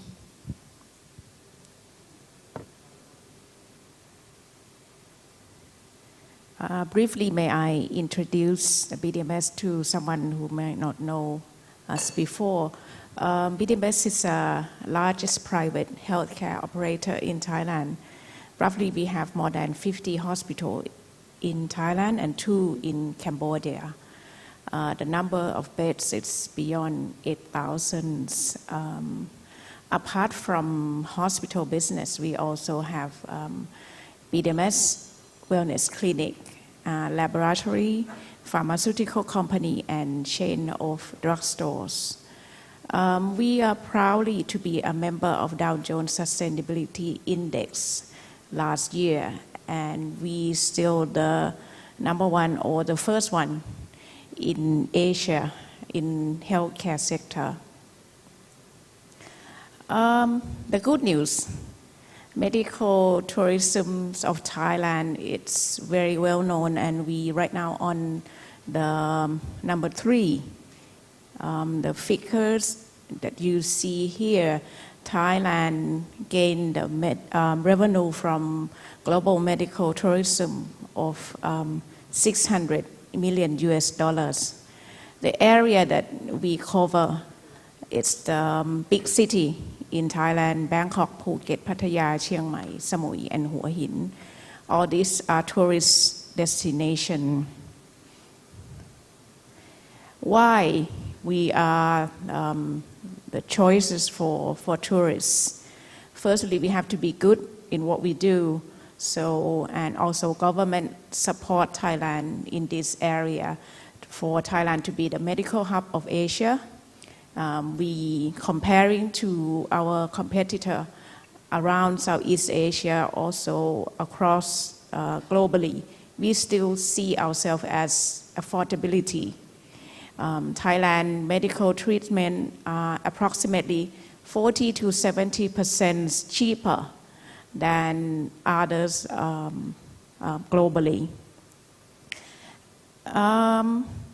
As I said, we also have to make sure that we are the best or we good at what we do. So we pick our 11 hospitals in our network to pursue the clinical excellence in 4 major areas as cancer, heart, brain, and trauma and orthopedics. So we have to make sure strong healthcare infrastructure with highly skilled medical professional. One thing that will go along with the medical professional is the healthcare technology. May I say to Dr. Atip, BDMS support Thai health tech, and right now we invest some in Thai health tech company, and we see that and agree with Dr. Atip that Thai startup, they're very good, but they really need a chance for investor and working with them. One best thing in Thailand, not just the clinical excellence, is Thai hospitality, which make we different from the others. Also, Thailand as a tourist destination also support the idea of making Thailand as a medical hub of Asia. What impact of COVID-19 make us see things? One, medical tourism disrupted over this 2 years. Once the tourists disrupted, also our medical tourism disrupted too. But there are the good things that we see out of COVID-19. We see new entrants and the model to provide healthcare. If you live in Thailand during these 2 years, you will see new industry coming out as digital health, either teleconsultation, telepharmacies, home care, and so on, happening up very quickly. As BDMS, we tried quite hard before COVID-19, but people do not accept it. They still prefer to go to the hospital to get the healthcare treatment. But once COVID happened, they try new things. So this is a new opening up for healthcare systems. And COVID also increasing the awareness of people to stay healthy. That means preventive care and wellness.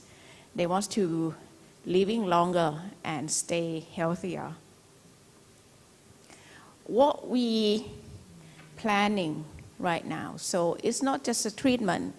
So we create the healthcare ecosystem to provide the healthcare for all ages, either through our hospital network or through digital healthcare system, teleconsultation, telepharmacy, home lab, home care,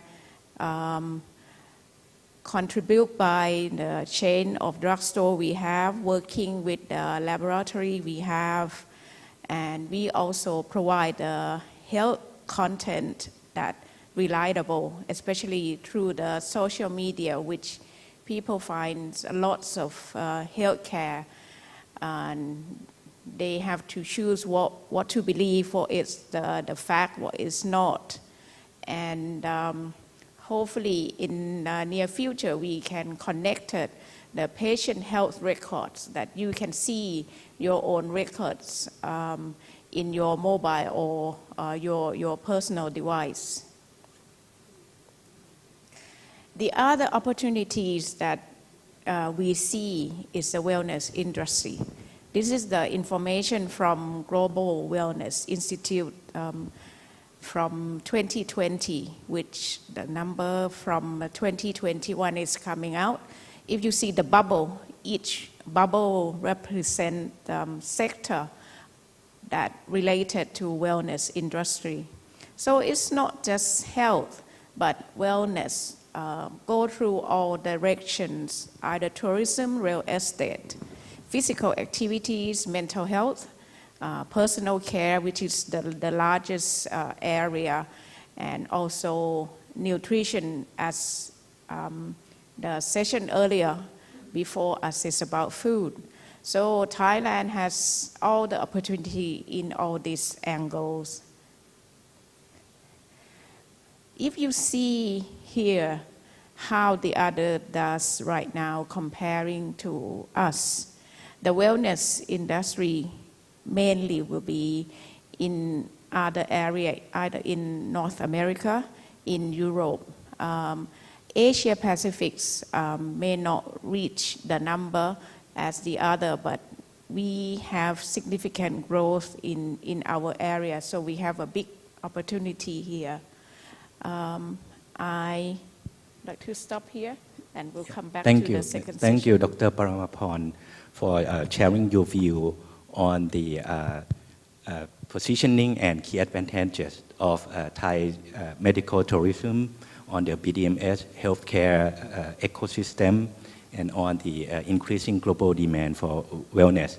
I think next, Kun Pirapong, I think it would be nice to hear from you about the property sector, how it could benefit from the recent economic reopening, and what are the industry trends, and how could your company respond to those trends? Kun Pirapong, please. Thank you, and good afternoon, everybody. As everyone knows, the COVID hit the world very hard, and everyone affect everyone, every industry, and one way or another that change our life. Work from home, learn from home, cook from home, everything from home. That would be the trend post the COVID. So the property developer seek the opportunity to grab this trend to build more service, everything from home. That could be the global property trend, including the work from home, digital nomads, that they can work anywhere else in the world. Due to the very strong point that everybody mentioned, so we can grab this opportunity, no matter that they born from any country, but they will see the country that they belong to. I think Thailand is a very potential one. We have very good food, very low cost of living, very affordable property price, very high standard of healthcare service. So that's why Thailand should be one of the best choice to be the destination of living of the world. We can make the positioning as our selling point to be the global retirement world or the second home of the world, some stuff like that. I want everyone understand a little bit more about Origin Property public company. We are one of the top 5 real estate developer in Thailand. We do a lot of projects since we start the company for 13 years. We done more than 125 projects. We spin off the landed house business last year, Britannia, that have the growth something like 50% a year, to be one of the top 10 net profit real estate company as well in the last quarter. During the the strong point of Thailand. So we diversify more to grab the opportunity of the coming back of the tourism business. We do the pipeline of the recurring income in terms of hospitality, hotel business, something like that. We do the pipeline of the hotel, 21 projects with something like 6,000 units come within these 3 years. We hope that we will prepare to have the opportunity of the coming back of tourism business. And we do a lot of the service to the customer. We do the service on demand that they can use the application Primo Plus to do whether on they want something like housekeeping, cleaning, laundering, including pet care service. We do a lot of the condo with pet ferry program. We like to everyone use very smart life and not spend non-valuable time to do the non-important things, something like the home things that we try to do. And we want to expand more service that we try to spin off our service company as well. Primo already submit the filing, and hopefully we can do the IPO in this year for the third IPO of Origin Group. And next year we like to spin off the hotel company called One Origin as well. And in terms of our strength, that we do the property and service, and we have an ecosystem of 100,000 people in our group. That's why we diversify to set up the company called Origin Healthcare. That something like the aging society trend and a very strong point to catch up both Thai and foreigner to live in our properties, our community, to incorporate with the very good reputation local hospital in everywhere that we do the project. We try to convenience the customer, the people, something like that. Somehow we have do the business of the insurance broker, healthcare, life insurance to incorporate with the Origin Healthcare and service from the good hospital nearby to create the more service to our ecosystem. That the thing that I mentioned, so we combine our key strength to make the very good township. When we say the Origin Smart City, we do something like 2,000 family, 2,000 unit, or 3,000, something like that. We do in Bangkok, EEC, Eastern Economic Corridor, Chonburi, Sriracha, where have the very big potential about the new S-curve of Thailand to do the EV car, and Origin Smart City Rayong, we have the global chemical business over there. We do a lot of things for those three smart city. We try to make the good township to satisfy both Thai and foreigner and expat, and to attract.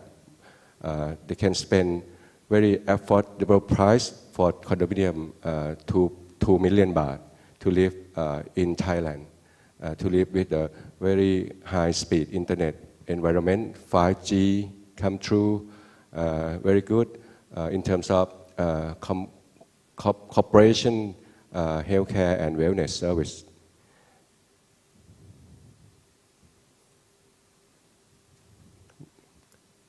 Okay, this is the picture of the what we done present in the video presentation.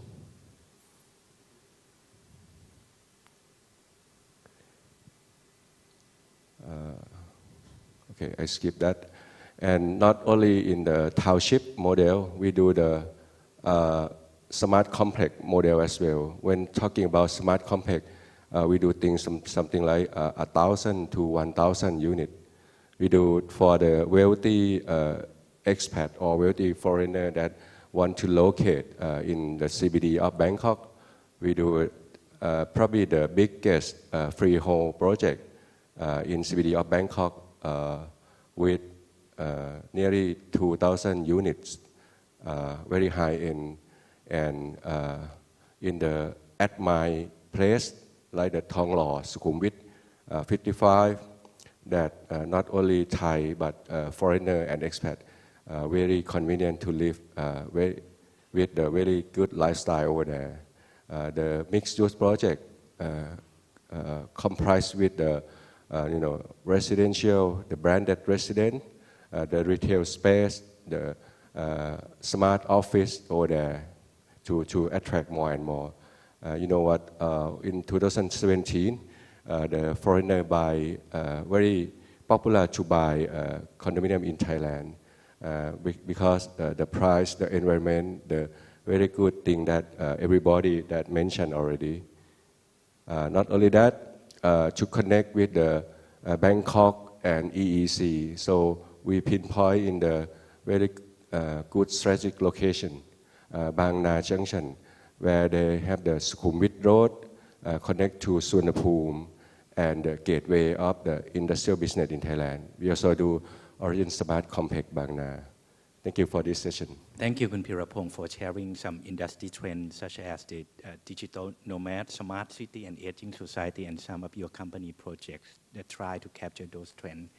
In the second round of discussion, we may elaborate more on the high-value tourism, and we have a few minutes for each of you to elaborate more on that. Kun Suripakon, what is your strategic move to achieve the high-value tourism, and what should Thailand do to remain the top choice of destination? Sure, thank you. Thank you. Support all the panelists today because that is the key target highlight for the Thailand tourism industry as well. So next slide, please. So I have about 12 slides remains, but I will go very fast, and then I'm really happy to share all the PowerPoint to everyone, so don't need to worry.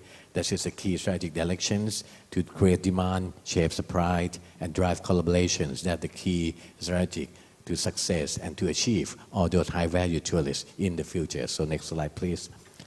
So this year and next year, we propose to the cabinet and were approved and acknowledged by the cabinet of Thailand. We're going to celebrate the Visit Thailand year 2022 and 2023 under the theme of Amazing New Chapters. What does amazing new chapters mean?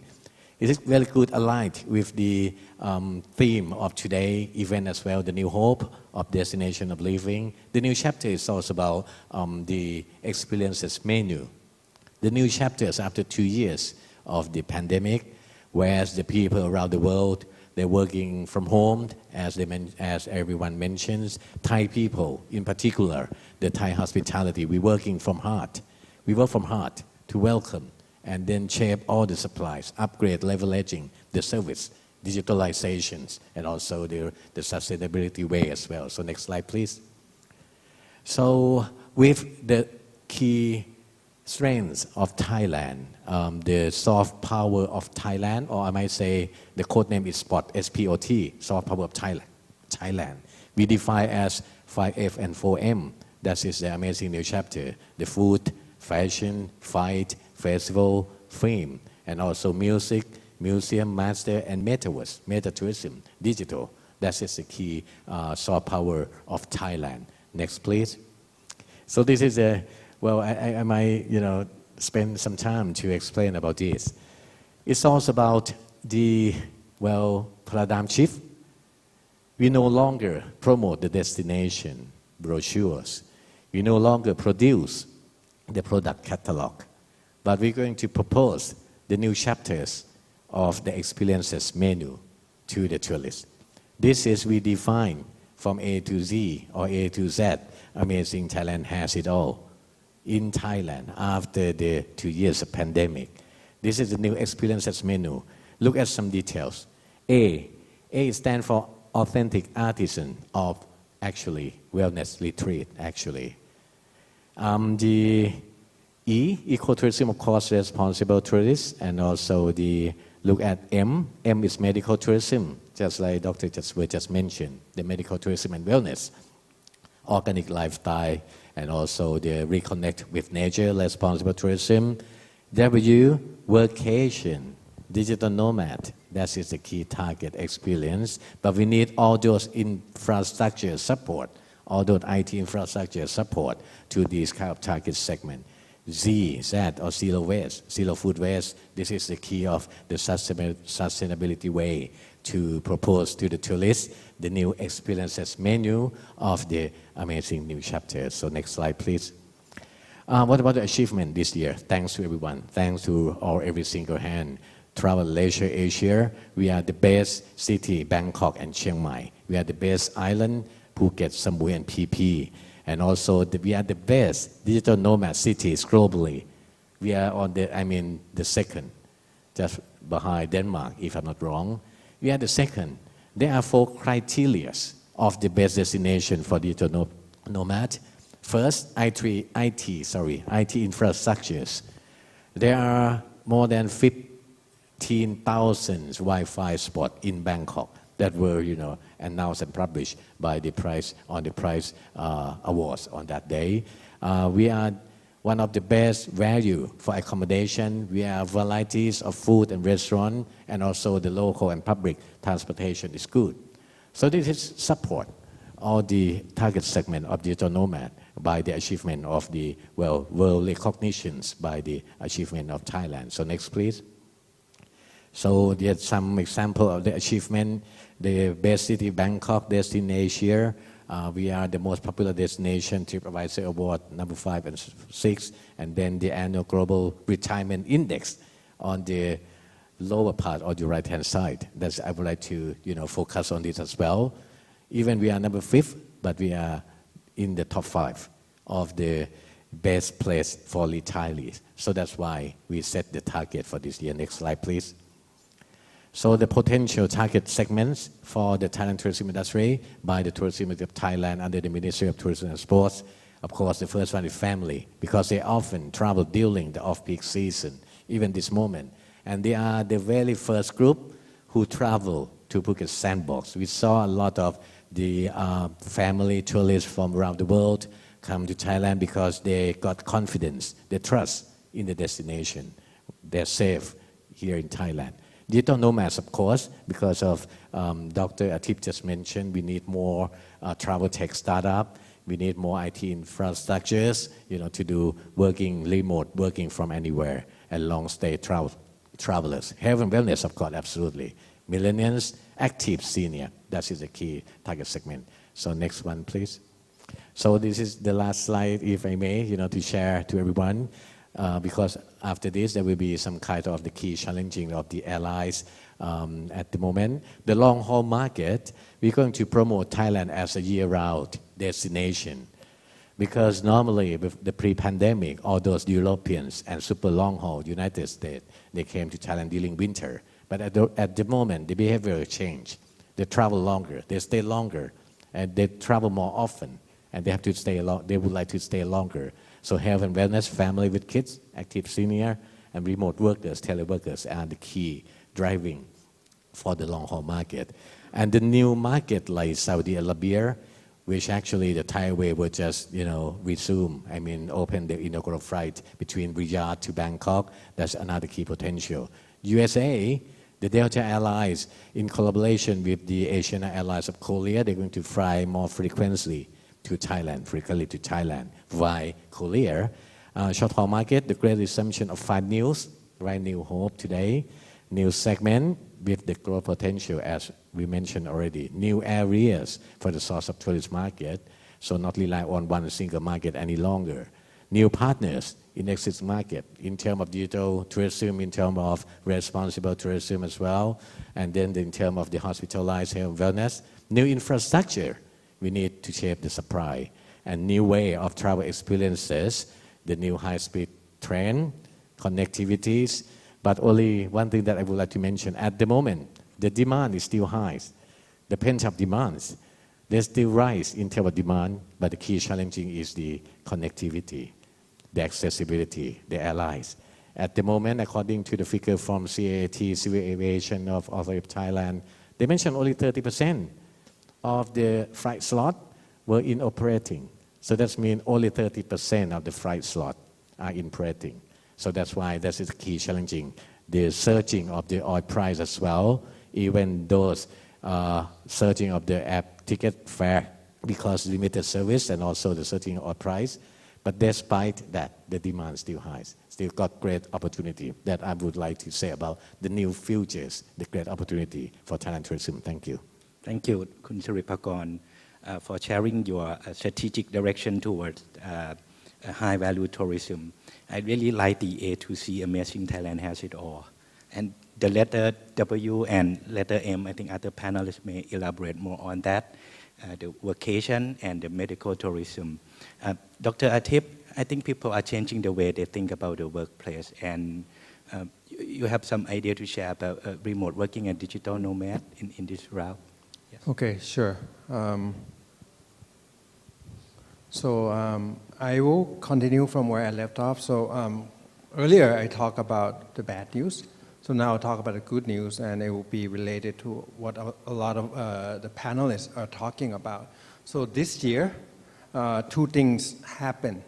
First, the government issued a new law that exempt capital gain taxes for investment in startup. So Digital Council of Thailand worked very hard for this. And so this law was announced in June of this year, and it will be in effect for 10 years. And this will address the most important factor why startups in Thailand would move to be registered in Singapore. So now tech startups in Thailand can be registered in Thailand, and investors, both local and foreign investors, no longer have to pay capital gain taxes as of June. And I'm not sure, I'm not sure how many people know about this, but it's a very good news in the venture capital and the startup scene. So this is the first item, and so we hope that there will be a lot more startups in Thailand, and we hope that probably the startups that relocated to Singapore will move back shortly. So this is the first good news that I want to mention. So the second one is next month, in the next couple of days, the government will announce long-term resident visa that will address 4 groups: wealthy global citizen, wealthy pensioners, work from Thailand professional, and highly skilled professional. So basically, it's a 10-year long visa with a special reduction in income taxes and convenience for coming in and out of the country, and privileges also apply to their wives and their children. And this is in addition to the smart visas that I think a lot of people already know about. But another good news is smart visa is being revised in the next couple months as well. And the reason why this topic is very important to the digital industry is because earlier I mentioned that not only the legal and the tax issue that was a problem for the digital industry, which was solved with the exemption of capital gain taxes, but we also have the difficulty of finding tech workers, programmers, or digital workers. So the most important effort right now in the digital sector is how we can bring expat, how we can bring in expat from other countries who have digital skills that we cannot find in our countries. So this, what we have here on this page, will really help with the foreigners who want to work in Thailand, and what will be announced will support two methods, for 2 types of workers. So first, a worker who wants to be in Thailand, but works for a foreign companies in a foreign country. So that would be work from Thailand professional. So they're essentially not being hired by a Thai company. But the second group is the one that is a highly skilled foreigners who come to Thailand and is hired by a Thai company. But unfortunately, we're still waiting for the third one, which is a freelance foreigner. And that would be the true definition of digital nomad. So the government is looking over some laws and some hurdles right now, and hopefully we can have that one as well. But I think the combination of the two new public policies will do a lot to help the digital sectors, and also will bring in foreigners, workers into Thailand, and also investment. Okay. Thank you. Dr. Atip, the long-term resident visa is really a good news for the industry. Next stop on the medical and wellness tourism. Dr. Paramaporn, what is your current and future plan for wellness and resident project, and what should Thailand do to remain the top choice of destination? We already mentioned about the opportunities. I will skip this slide because everyone knows well about this. The percentage of the silver age globally, not just in Thailand. So you see the percentage is increasing very steeply. So what we do is we expand our service, not just for the curative. We see if people want to have good health, you have to start early. So you have to start from promotive, preventive, early detection. And just in case if you just get ill and fall in sickness, you have to make sure that you gaining back what you be before. So you need a transitional and also rehabilitations. These will be supported by BDMS wellness clinics and the wellness resorts, the project that we already have. And our new project will be Silver Wellness and Residence. What we aiming for is similar to all the business across Thailand right now. So it's not just for the tourists. There will be people working from Thailand as a professional, silver age, highly skilled professional, and also the wealthy global citizens. They all see Thailand as advantage in different view. Our current or existing project right now, what we provide is a wellness clinic that to make sure that you live longer and stay healthy. So in all the area as a regenerative, musculoskeletal and rehabilitation, brain wellness, preventive cardiology, digestive or GI, dental, fertilities, and also aesthetic. This program, as you see clinic as an outpatient, some people prefer to stay longer as a short program or a long program. We also provide the wellness program in a resort or in a hotel next to it. Right now it's recently under renovation and will be the modern and complete holistic health and wellness resort in Bangkok. Will be opening up in end of this year. The new project may be similar to what we already have as existing, but we learn from what we have, and we have the prime new location next to the biggest park in Bangkok, and we call this project as BDMS Silver Wellness and Residence.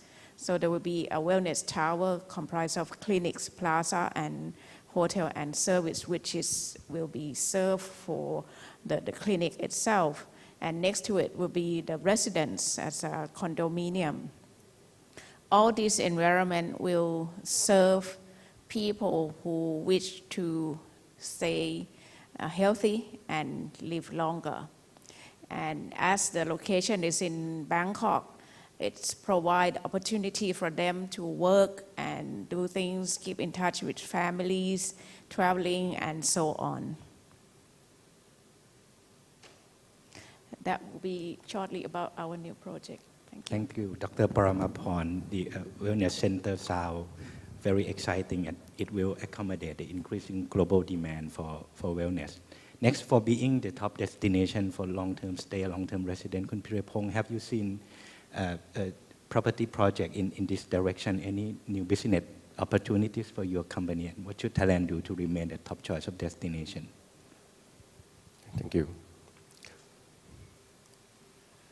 Okay. Thailand have the very good, very big one for the new investment to build a new East Curve of Thailand, Eastern Economic Corridor, where they produce something like 7% of export revenue in Thailand. Now they have the new super infrastructure, like the high-speed train to link with the three main airports of Thailand, Utapao, Suvarnabhumi, and Don Mueang within 45 minutes each. And the new S-curve, including the automotive that could be changed to electric vehicle, something like that going to drive the area, including the where the maintenance place of the airline that have very strong traffic in this country to build more connectivity. As they have the very good potential in that area, so we're going to have more the smart city in Cha Cheong Sao, the province that have the benefit from EEC, and they closest to the Bangkok and Suvarnabhumi airport. Not only Thai, but foreigner and expat will get the benefit of the smart city and wellness resident as well. This is the mood and tone of the project. They will have a smart living theme, smart energy, and smart mobility. Not only that, Pattaya is a very well-known tourist destination in Thailand, and the double strength from the EEC project. That's why we going to make the very big wellness resident over there in terms of smart city as well. It's something like 2,000 to 3,000 family that we're going to provide very good accommodation for. Phuket is one of the best tourist destination in the world. Now ranked number 2, where is the best place for tourists. So we also looking to the health tourism business, as well as to attract the tourists to have the second home and turn them to live permanently in Thailand. That what we going to do in this project as well, in the very central in Phuket City. And Chiang Mai, where the climate is very good, quite lower degree than Bangkok and every part of Thailand, where they have the very good mountain over there as well. We want the retirement market over there to in combination with the wellness service and the partner to serve it for the aging people, like the golden age people that already happened in Chiang Mai. Many golden age Japanese to find the retirement destination over there. We're going to build more wellness city over there as well in the Chiang Mai area. This is some thing that what we should Thailand to do remain the top choice of destination. I think probably the technology to have more in terms of AI, the motion sensor, the IoT and energy saving solution or something like that will create more competency to us, to our nation as well, to enhance our skill, labor, the human resource, to get the higher standard, to improve service quality, to remain the strong point in the health and wellness, including the tourist destination, to turn the one-time customer to be the lifetime customer, like to live permanently in here. That's what we have today. Thank you. Thanks, Khun Pirapong, and thanks to all panelists for sharing on how Thailand has become the top choice of destination, the top destination of living, and this high-value tourism could be a new hope for Thai economy. So, thank you. สวัสดีครับ Thank you very much, all the panelists and moderator, for this insightful information. So, ladies and gentlemen, in this session, we tap several aspects on the destination of Thailand. In the tourism aspect, we now know that in the view of the policymaker, tourism sector has been a very important engine for the Thai economy. In 2019, total employment in tourism sector has accounted for 4.36 million with the 3 trillion Thai baht revenue. We had almost 40 million travelers visiting Thailand. However, when the pandemic hit, the tourism in Thailand also took a big hit as well. However, good news is that after Thailand has reopened, we are now in a recovering mode and we focusing on value over volume. And the number of the tourism has increased dramatically and expected to be reaching 10 million by the end of this year. Also, we come up with a new concept of Write Your Own Chapter, amazing new chapter featuring soft power 5F and 4M. From A to Z, Amazing Thailand has it all, which is a very, very important and interesting concept. In the tech investment aspect, Thai investment in the technology industry in Thailand is declining and the number of Thai startups is comparatively small comparing to other countries in the ASEAN. This kind of thing can be done and then can be fixed by attracting more investment as well as developing the skill, which now, as we have listened from the session, the DCT has implemented significant measures to attract more startups to come to Thailand for both startup and investor, as well as launching the long-term resident visa to attract high potential foreigners with high skill. So after hearing this, we should hear some good news about the return of startup Thailand soon. And with the healthcare as well as Thailand being top 3 global medical tourism by revenue.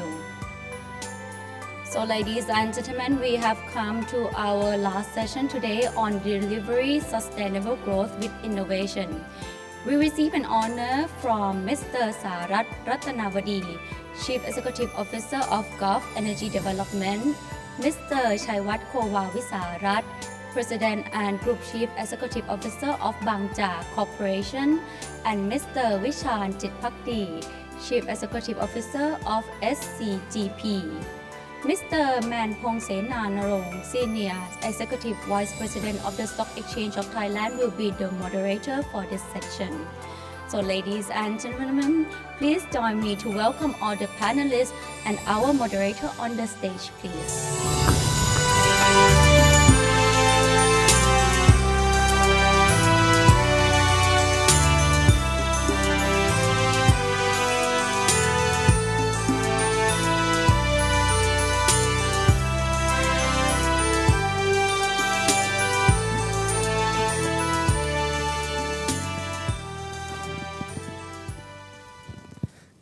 Good afternoon again, everyone, and welcome to our last session in panelists today. Deliver sustainable growth with innovation. As we are all aware that right now the global facing a big disruption and of Because of the magnitude of these changes, the global has focused largely on the word sustainability, how to deliver growth in business performance while balancing the environmental and social effects which always come with it, and how to make sure that this growth is sustained and feasible in the long run. Today we have here with us prominent leaders from 3 large corporations listed on the Stock Exchange of Thailand. They will be sharing their strategy on how to deliver sustainable growth for both business and a betterment of the community. Good afternoon, everyone. If I may, I would like to start with Kun Sarat. Gulf, as one of the largest power producer in Thailand, I would like you to share about the sustainability trend in power sector, and of course your vision and action how to manage climate risks such as diversification into a new business opportunity. ครับคุณสารัตน์ครับ Thank you ครับคุณแบนพงษ์ Thank you for inviting myself and the others to join the panel by the President of Stock Exchange of Thailand. So basically, Gulf Energy itself is the power generation company, and we have been investing quite a lot in the power sector for the past 25 years. In the past, we actually started by looking at the coal-fired power station, and in Thailand of 25 years ago. And then it wasn't successful in terms of implementation and construction because of the protests that came along with the project, from all over the places, both locally and from internationally. Then 25 years back, it actually started to make me realize that it was really difficult, start to be more and more difficult to build anything related to the releasing carbon dioxide. At that time in the past, Thailand started with the protest on the coal-fired power plant in the north, which mainly talking about sulfur dioxide. I didn't realize that carbon dioxide was a big deal, a big issue at that time, but it started then. So we decided to move away from coal plant and never look back, because the problem was the protest came so hard that even partners, even lenders, bankers, did not want to, were more and more reluctant to participate in those projects there. So we moved from those coal-fired power stations to get more gas-fired power stations that is probably cleaner at that time. So we end up building over 10 gigawatt of the gas-fired power plant, over Thailand and in other countries. And 10 years back, 10 years before that, then I start to realize when I was invited to attend some workshop in Europe that people are talking about the offshore wind, onshore wind, and to me, coming from Asia, I thought it was strange because we're still pushing forward with the lowest cost of energy. Why all the European countries start talking more and more on the green projects there, the onshore, offshore wind? So we didn't actually pay a lot of attention to that one, but back in my mind, I realized that maybe the trend would change, because from that workshop there, they invited all the CEO of the power generator globally, utility from US, Europe, and Asia to join together to set the trend of the future generation there. And once we realized that the world is moving quite aggressively into more and more green projects there. So our strategy is to actually expand more and more into the green projects, renewable energy projects. So we look at Thailand itself. Thailand probably got some handicap because we already have solar. Solar, but normally solar plant would be built far from the load center where the demand should be. Then when we look at building the onshore wind in Thailand, a lot of lands in Thailand probably belong to the government, and it's difficult to lease the land from them. And we don't have a strong wind line in North Sea, in Baltic Sea, or in other part of the world that probably produce the quite efficiency of the offshore wind there. So we invested some project, and we're going to invest some project overseas, mainly in Europe and in neighboring countries that offer better opportunity in terms of the criteria. So that's where we're heading now. So I think in terms of the community itself, we expanding more and more into more of the solar project there and offshore and onshore wind project, both locally and internationally, which I still feel that with the development of technology, the efficiency of all those plants is probably getting better and better, which we can't ignore it yet. And it's been the big expansion into this field, and probably in terms of GAF probably get involved in that quite a lot. Thank you very much, Khun Sarat. So if I may conclude a little bit, so no coal policy from now on, and also expand more green capacity into both local and international portfolio. So if I may, I would like to ask Khun Chaiwat ครับอันนี้ป่ะครับ If I may, I would like to ask Khun Chaiwat. I understand that Bangchak has a very clear target in terms of the carbon neutrality within 2050. And in your view, I would like to ask, what should Thailand to do to enhance countries' innovation capability and achieve the goal of carbon neutrality together as a country by 2050? Thank you. I'd like to first thank Khun Manpong and also Stock Exchange of Thailand for having me here. That's a great question that you ask. Sorry that the presentation is actually in Thai, right, if I'm not mistaken. Thailand have set a target to be carbon neutral at about 2050, right? And then net zero 2065. Bangchak probably a bit sooner. So we plan to have carbon neutrals by 2030 and net zeros at 2050. I have a chance to talk to senior European representative in Thailand, and I guess to get to net zero, I guess nobody know how to get there. Okay, basically what she said, and I totally agree, is that it's just like back in 1960s when JF Kennedy said that we're going to set a foot on the moon by end of the decade. When he said that, nobody know exactly how to get there. But eventually, they managed to set their foot on the moon.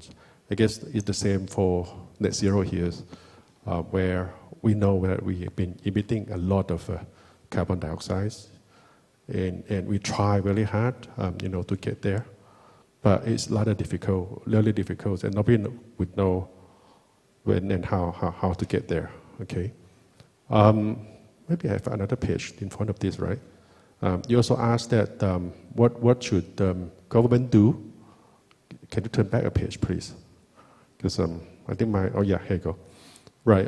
You asked that what should the government do to help expedite that process. I believe that probably 4 little things that I can think of here that I believe that the government could help to push us into more carbon neutralities for Thailand. First is on this green renewable transitions. I guess Thailand have been in the forefront of the solar power producers some 10 years ago. We were among the first in these regions. And if you look at the current PDPs, you probably see that our ambition is a bit lag behind to our neighbors. Vietnam have much bigger ambitions. Okay, even Taiwan have a much bigger ambitions. They said, their target is about 3 to 4 times our target. So they both are, Vietnam is actually big. Population-wise, they are bigger now. But they both are, one is the developing countries, one is developed countries. But they all have a much bigger ambitions. And I think we actually getting there very slowly after we have a big boom there. Also, I believe that we're talking a little bit about CBAM just now before we come to the stage. And I think that would be something that we can look at. The big corp, those in the big emitters industries, okay, refinery included. I guess we can also, try to have a cap on the carbon emissions so that will have divert the monies, toward the renewables, the new technology that can capture those carbon. And then basically once you have the cap, that money can be, as I said just now, that were into the frontier technology that help expedite the process. And one last thing is that we have set up the carbon market club last year. I guess we account for about 25-30% of the carbon trading over the past year. We have seen there are many different types of certificates.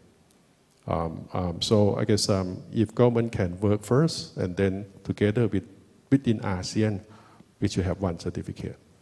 So that will be tradable, just like that you have a common size, common stock, and things like that. So that's how I see it. And to answer your 1.2 questions there, I guess what we have here is we formulate our own strategy to get to carbon neutrals by 2030 and net zeros 2050.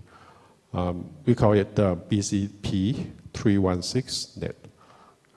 It's not a fertilized formula, okay?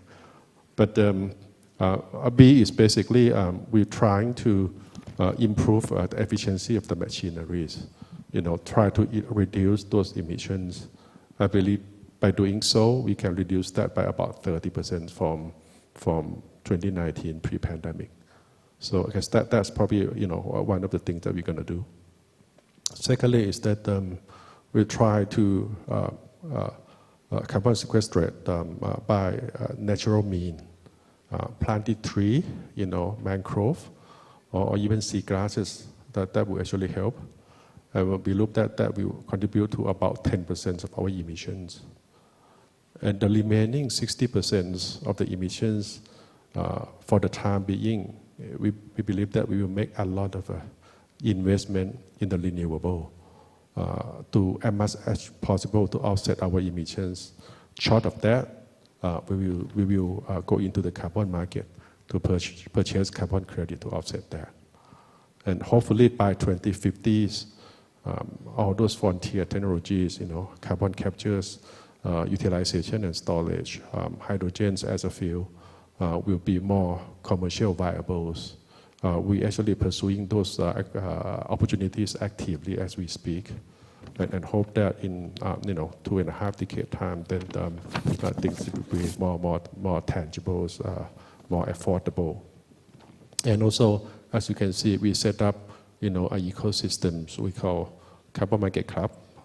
There's a QR code there. If any one of us wanted to join, just scan that QR code, and then hopefully that we can help voluntarily, to start this small club. Eventually, just like Stock Exchange, right? It was a book club before, then eventually become an exchange. We hope that we can build from there as well. Because that's probably my first portion of this. Thank you. Thank you, Khun Chawat. So thank you very much for your very clear pathway to net zero in 2050. And on the government side, I think 3 things that you mentioned: incentivize, restrict, and standardize is a key policy that the government should push forward on that for pathway to neutrality, carbon neutrality, and net zero. If I may, I move to Khun Vishan. I think your product, your business packaging, involving quite a lot in terms of the way how we live right now. People change behavior, consumers change behavior, using more delivery service. And of course, packaging is one of the key elements for delivery. So my question here for you is, how does SGP integrate sustainability agenda into your business, deliver sustainability to the door, and what is your expected result here? Thank you very much, Captain Vishan. Good afternoon and สวัสดีครับ Thanks for inviting ACGP to join this conversation. May I start with the ACG announced we call the ESG pathway beginning of this year, so-called ACG ESG 4+. We starting from we aim to be net zero by the year 2050 by using more renewable energy and also improve the efficiency in the process. Followed by the Go Green. Go Green meaning we will initiate the product that use more recyclable content in the product. The third one we call the reduce the inequality. This strategy we focus on those SME. We promise that we will improve, we will upskill and reskill all those SME. For example, for truck driver, ACG has the truck driver for the school, for the driver, and also especially for the nurse helper. And this job will be requirement in the future a lot. So we plan to build this 20,000 job until 2025 in next 3 years. So this is a way we target. And also the number 4 is that embrace the collaboration. This ACG will strengthen collaboration, especially all the stakeholder partner and also the government agency. So this thing we can do a collaboration and to help this country to be better. Last but not least, plus we want to get trust. We want to get trust and then through by the transparency in all the operation, because to do ESG and to collaborate along the supply chain here, the trust that has been built to create the reputation or collaboration in this among the ESG. So this is the ESG that ACG has announced beginning of this year. Look back into the ACGP. ACGP also strictly follow that ACG ESG pathway by putting the ESG in the heart of the operation. Or another word we call the ESG is DNA of ACGP. Why we have to say that? Right now our product, 99% of our product can be recyclable, can be compostable, and also can be reusable. On these 3 of the recycle has accumulated to the figure that we have 99% of our product can be recyclable, compostable, and also reusable. Another word we say that we do the business that we call the circular business model. Why we say that? We start from the left-hand side in the blue color. We collect all the waste and the recycled material into the process. From that waste and recycled material, we do manufacturing packaging. And then we send to the consumer, distributor or retailer or whatever. And then we also collect all those packaging material and recycle back again, recycle back again, all this. And this creates a lot of ESG and sustainability, and also create a lot of, we call the innovation to improve how can we help all those recycled material more and more in our product.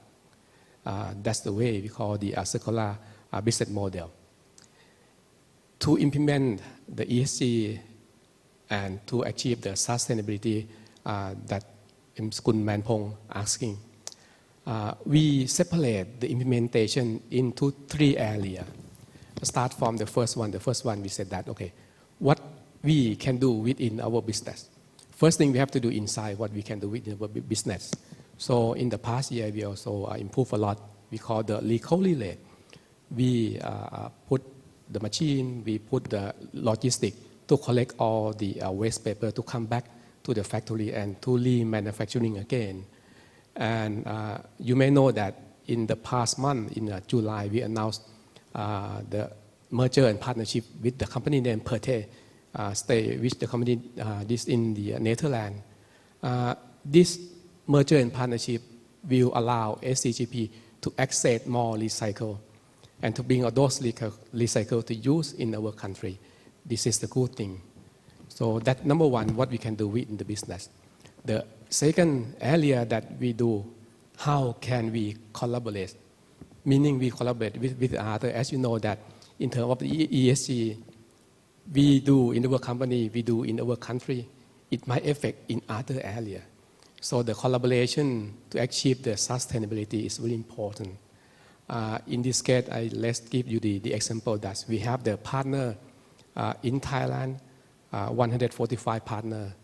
We do collect all the packaging material paper and some the polymer packaging back to the factory and recycle and manufacture to be a product again. The benefit of this thing is that this is we call the direct mode. The waste paper or the waste plastic or waste polymer plastic like that will be more cleaner, and it's helped to improve the supply chain efficiency. It means the cost of the collection is cheaper and cleaner. So this is the benefit. And also we have the business model with one partner name here is Lotus. We call the recycling center in the distribution center of the Lotus and collect all those waste, meaning zero waste from the distribution center. This is the key. And in addition to that, we also put so-called the dot point. Now we have the dot point 480 in the Bangkok and the Bangkok surrounding area. So this is the thing that we try to collect all those back to the factory and remanufacturing again. Last also very important, we start from what we can do within our business. How can we collaborate? The third one we said that how can we influence others?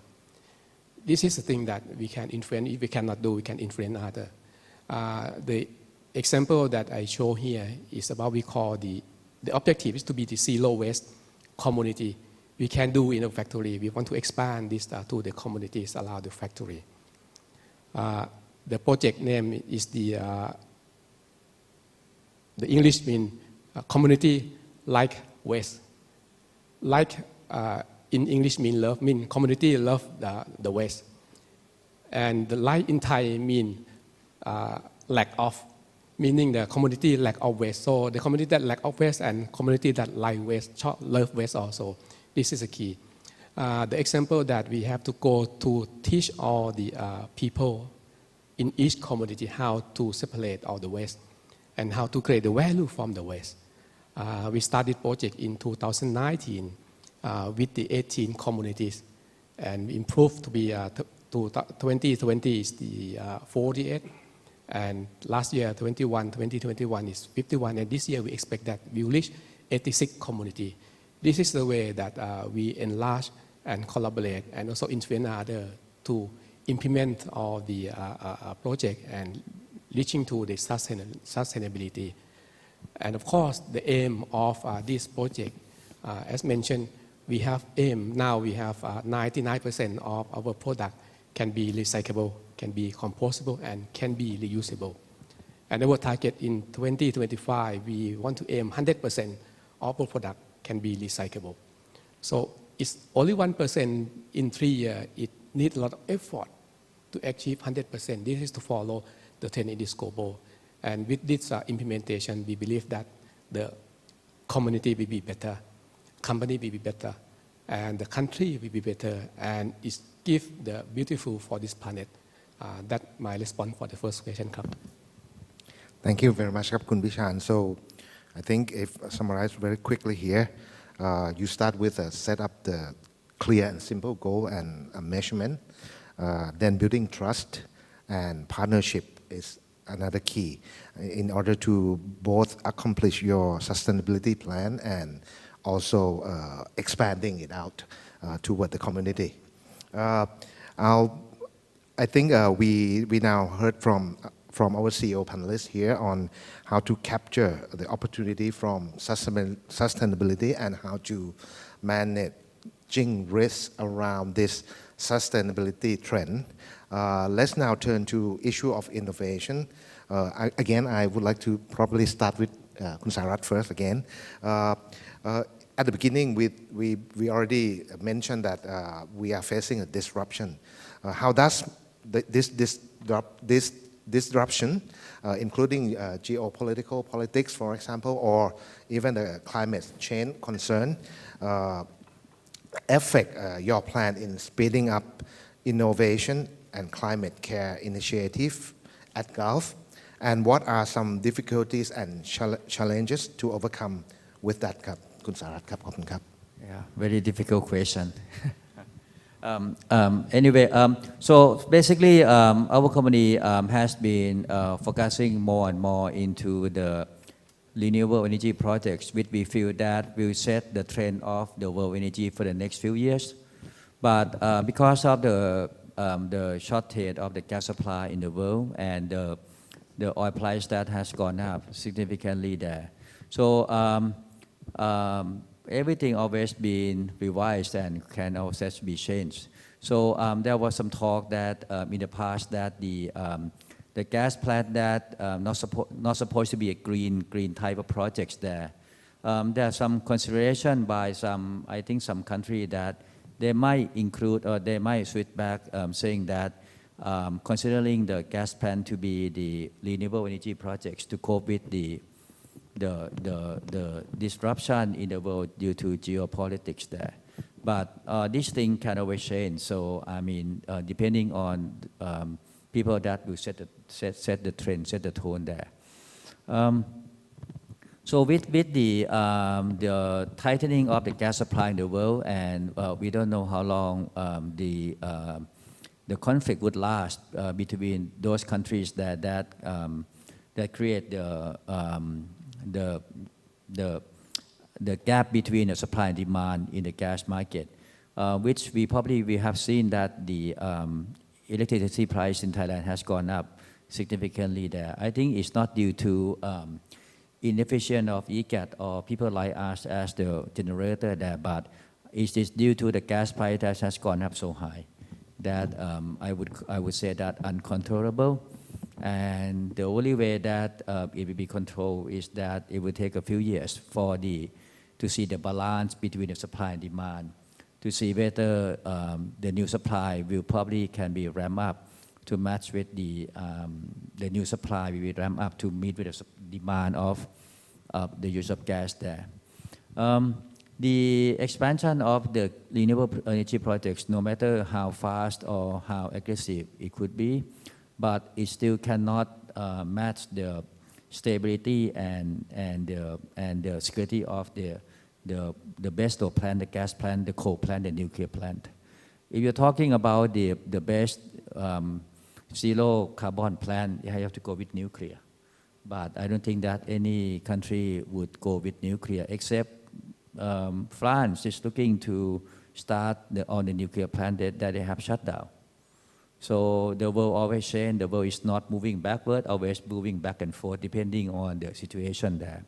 EDF, which the major the state company, probably has been mandated by the government to start all the nuclear plant now, which has been turned off for many years. So all these things probably would change, you know. For Thailand, the only way that to really get the renewable energy project up is not from the solar and wind. I think the hydropower from neighboring countries like Laos or Myanmar probably will solve the problem because the supply there is quite consistent, it's quite stable. It probably will balance out with the import of gas that we bringing into Thailand itself. You know, that the thing there. With all these things that happen there, that I think will last for a few years. But we probably in the infrastructure business that we see it. And we see that even we try to be into the renewable energy project type, we don't stop looking at the future change there. That's the reason why we decided to make investment into the telco company, which we probably feel that it's not the telco type because the telco got all the data that they've been producing on the daily, every minute that people are using there. So I think the digital world probably will be really part of the future change there. We can see that from when the technology that on energy project that we involved with could only come this far because of the technology change to the AI that allow the computer to calculate the material science to create some molecule to something that allow the technology would change. You know, all the wind turbine the wind turbine become bigger. Like one tower of wind turbine now probably as high as Eiffel, or even taller than Eiffel Tower. One blade probably is bigger than 747. I think this due to all the technology digitalization, is not through the manual calculation there. Which I think that the world probably will move into that spectrum there. That's why we decided to start to invest in the company called InTouch, where the owner of AIS there. And we probably also engage in some blockchain type. Blockchain. We probably partner with some of the biggest crypto company in the world called Binance, because we believe that partnering with them is not about the creating exchange. The exchange probably, the income that generate from exchange probably cannot match what we are doing on our investment there, maybe a few percent only. But what we will learn is that the blockchain probably will play significant role in the development of technology in the future there. How it's gonna be, I really don't know. That's why we decided that we have to try to find a balance between the traditional world, the new world, and the future world there. Otherwise, we probably cannot match with the change that would take place, so fast, due to geopolitics, due to technology, everything just moving in every second and very fast there. That's our strategy there. But we also make sure that anything that we invest would generate income. Our worry is that we wouldn't want to invest in any platform software that throwing the money, because anything that related to digital asset, digital investment there, a lot of them is a money burning thing, never materialize there. That's one of the reasons why we have invested into many venture capital in many parts of the world. That probably allow us to see the change in the development of renewable energy itself, the technology itself, that probably company like ourselves probably wouldn't be able to go as far as looking at all the companies that making investment. Thank you very much, Kun Sarat.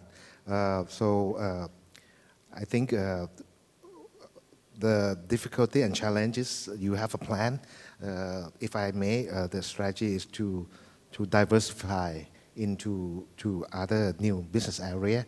You mentioning the infrastructure, telecom, digital asset, as well as some technology, which will help probably streamline the growth line of the company in the future. Not only from the first question, just go more green, but to invest and diversify into more new business area.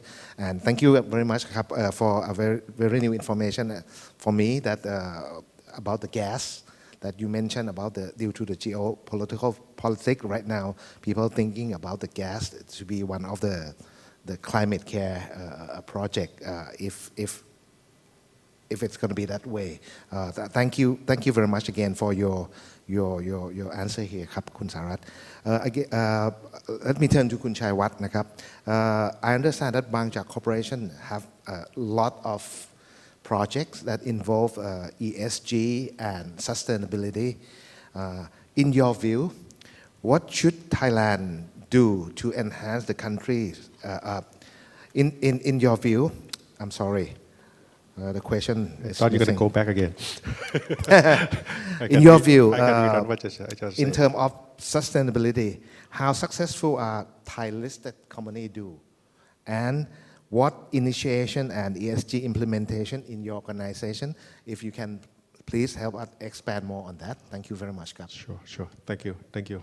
I probably just want to add up to what Kun Sarat just said, that actually it's in EU taxations, where they're saying that during this transition period, natural gas considered as green energies as well as nuclear powers, surprisingly. Okay, so both are actually considered as a green now. A little bit of show off here. Okay, sorry about that, but like it's my AI asked me to say that. Okay, so basically, I guess we've been rated AA by MSCI's ESG ratings 3 years in a row. Okay, so that's pretty high. Last year's S&P, which is previously the DJSI, we got the Silver Award. So we are basically the second best, refineries in the world. So that's not bad. And also we've been in Thai Sustainable Index for the past 12 years now, I believe. So that's quite an honor that set have gave us. Obviously, everything stemmed from we actually have that cultures where I guess it was back in 2011. It was only SCG and Bangja who received, the Royal Award from the late King on sufficient economies, and that all together because we have the root of, we always have what they call probably double bottom line. We weigh against social impact as well as financial profit. So each and every time we make any investments, we make sure that we answer to the communities, we have answer to the environment as well. So I guess that's probably, in Bangjak's DNA. So the corporate culture in green is actually by purpose, not by accident. A bit of background. I guess Bangjak actually have been very good in turning ESG into a business platform. In the past, we probably have seen back in 1990s, where at that point in time there's another oil crunch, and also the rice wasn't selling good. So the founders of Bangjak started a program for oil for rice program where we set up the very first agricultural cooperative service stations in Suphanburi, and then we trade oil for rice. So it's a bit of a barter trade. Starting from there, and then that models got take off. I think it's probably we actually received a social enterprise award from the Stock Exchange about these business models, where at the moment we have about 600 agricultural cooperative service stations across the country, and that account for about a quarter of our oil sales each year. So that is basically from what you want to do as a ESG. Eventually, you become a real business and a money-making business. The same probably go for back in 1993 is where we first started to pilot mixing ethanol with gasolines, or mixing biodiesels with diesels. At that point in time, it was more like E5 and B2. And now I guess we can see that each and every service station in the country now have B10, have B20s or E20s, gasohol 91, gasohol 95. So I guess that's again another things that we've been ventured into and now become a sort of a common things. I guess fast forward to the future, to current and the future hopefully, is that I guess I started this biodegradables cup back in 2017.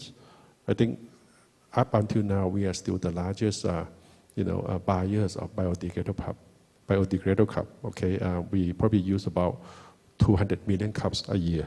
Okay, for internet outlet that we have. From there, I think that it's probably time that we should look into bio business, and we decided to amalgamate our ethanol business and also biofuel business with ethanol business of Konkan Sugar. That three companies form BBGI. I think BBGI now is probably Thailand, one of the largest, if not largest, biofuel producers. We produce about 1 million liters a day of ethanol and also B100. And we have a plan to going into all the high value bio-based product. I listened to 2 sessions before me talking about future food, and all those future food basically using what we call synthetic biologies, where you modify the microbe. It's a bit like GMO, and using those microbes to eat sugar, and then you fermented it for a few days. Then that sugar can turn into cloth, can turn into, plant-based protein, can turn into collagens, or can turn into biomedicines. So those are the technology for the futures, and we have started there. We have invested in the upstream sort of R&D lab, which is a spin-off from MIT called Manas Bio, and we are about to set up CDMO, contract design and manufacturing companies, where we have these bioreactors to produce what we just discussed using synthetic biologies. That plant will probably be built by end of this year, and hopefully it will be up and running by end of next year. So I guess again, from small idea of biodegradable cup, now we turn that into a real CDMO business, and hopefully we can even extend further from that bio-based business by start to look at SAF, sustainable aviation fuel. As we know that the battery is probably too heavy to be fit into the plane. Not to talk about that also inflammables. We have seen 787s that have lithium-ion batteries got into flame when they were flying. So SAF probably the answer for aviation sectors, and there's probably a big discussion there. We're looking into that business as well. Also, back in 2017, when I was first in Silicon Valley, I saw a lot of sort of what they call incubators and accelerators. So coming back, we decided to sponsor one accelerator called Plug and Play, and then we work with them to start with the green energy column, what they call it, and also the bio-based product. So and then we found BIIC, which is basically sort of we stand for Bangchak Innovation Initiative and Innovation Centers, where we have the CVC there. And from there, we learn a lot. And eventually, we have this our in-house startup, where our employees work on the projects. And once we believe that that's workable, we sort of spin off per se. Company is called Winoni, which is probably I can probably say that is today Thailand's largest mobility as a service on the two-wheelers. Okay. They just went through their Series A fundraisings and turned out to be quite successful. And the other one is Carbon Market Club, which I already mentioned. So I'm going to skip that. Then from there, Carbon Market Club, we developed our VCP 316 net, which is our roadmap for carbon neutralities. Bangchak now is probably a little bit more than refineries and service stations, I would say.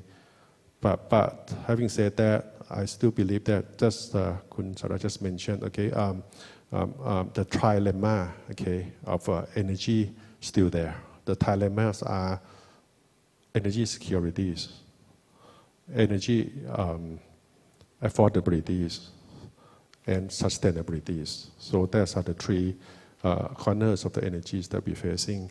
We may probably take it for granted, over the past 7-8 years, where oil price was historical low for a very long period of time, and we think we have plenty of them.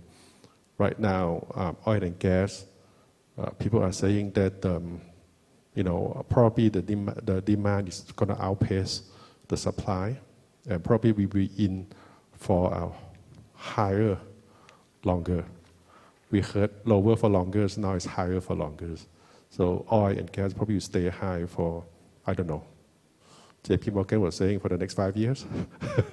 So I don't know about that, but it's going to be pretty high. So we really value the securities. And even during the crisis, we've been doing our best to utilize our refineries. Back in 2020, excluding turnaround, which is I think we take advantage of the situation, turning around the refineries. Excluding that, the utilization even during that time was 88%. Don't forget that there were no jet fuel demand at all during that time, and most of the time people will probably to cut their production down by 30 to 40%. But we've been, running it at almost 90%. And this year we've been running at 102%. It was unprecedented. Bangchak never run at 100%, not to talk about 102%. Okay, service stations, I guess probably people see, we call it innovative destinations. So rather than, a stopovers, we make the destination. So it look nice, and you can check in for sure. We have about 60 different unique design, we call it, where it doesn't look like a service stations. It's just like you lost into the community mall or something like that. We have probably, we didn't say much, but we partner with PEA. We have now more than 150 EV charger, installed in our service station across the country. We will emphasize on the provincial service station rather than Bangkok, because we don't think people live in Bangkok will charge their car in the service stations. They rather charge their car in their apartments, their home, or their office. So that's why we work with PEA, and we make sure that when the EV is being driven outside Bangkok, that we have their place for the recharging.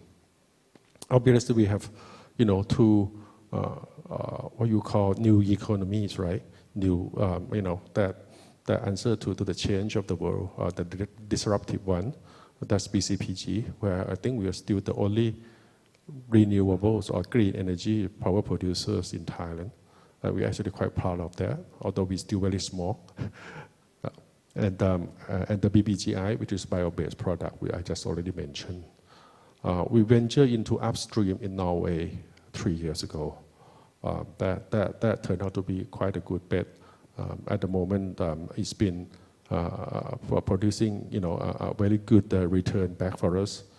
We make about 3 billion baht investments, and the EBITDA contribution this year alone is already about 15 billion. So that's quite a good investment. We invest when the oil price was low, and now we enjoy, the high oil price. And also, as I said, that we started this in-house startup, mobility as a service, and we basically we hope that we will hit 2,000 users by end of the year, 100 swap stations across Bangkok. At the moment, our car have run about 11 million kilometers in Bangkok and vicinities. So that's quite an achievement to me. And the carbon reductions, there's number there. I can't quite say it's a bit too small. And I guess one thing that people keep talking about is that Bangchak is an all economies company. Okay, we've been trading, at a very low multiples, very, very low, because we are all economies. I probably want to compare you that before I joined, the EBITDA was about 7 billion baht, and probably 90% are all economies. My first 5 years, EBITDA growth by about 30-40%, and a third of it is new economies. Next 5 years, EBITDA grow by 4x, and more than a third is new economies. And we target, as we said, that by 2030s we will be carbon neutralities, and also our EBITDA will be 50% new economies or green economies per se, and 50% old economies. That will probably be our target here. Thank you. Oh, thank you very much, Khun Chaiwat. So you walk us through all your ESG and sustainability project. What I understand here is all of your project try to design to allow the inclusiveness of all stakeholders, including your business partner, your employees, your community, and also customers. A very good example of the ESG here that you share with us here today. If I may, I move to Khun Vishan. I understand that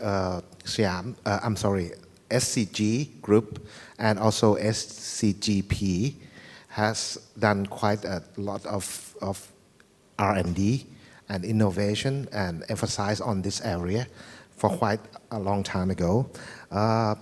So my question is, in your organization, what is your strategy for pursuing innovation and R&D, as well as balancing your short-term performance at the same time? And also, what should be supportive policy for net zero initiative or removing obstacle for innovation from the policymaker from the country?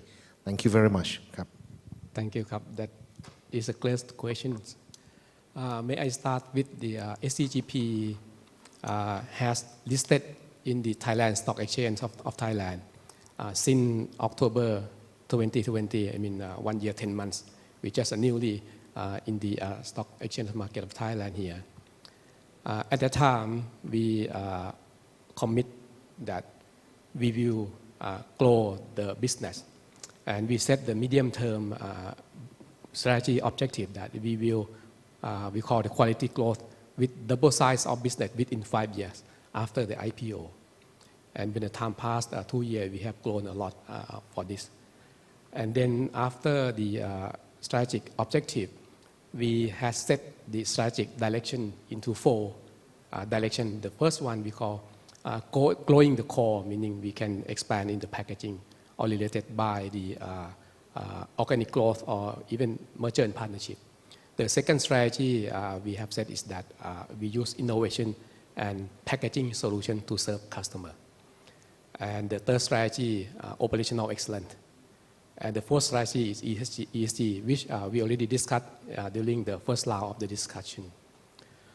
With this strategy set, and this set the tone of the company to grow further.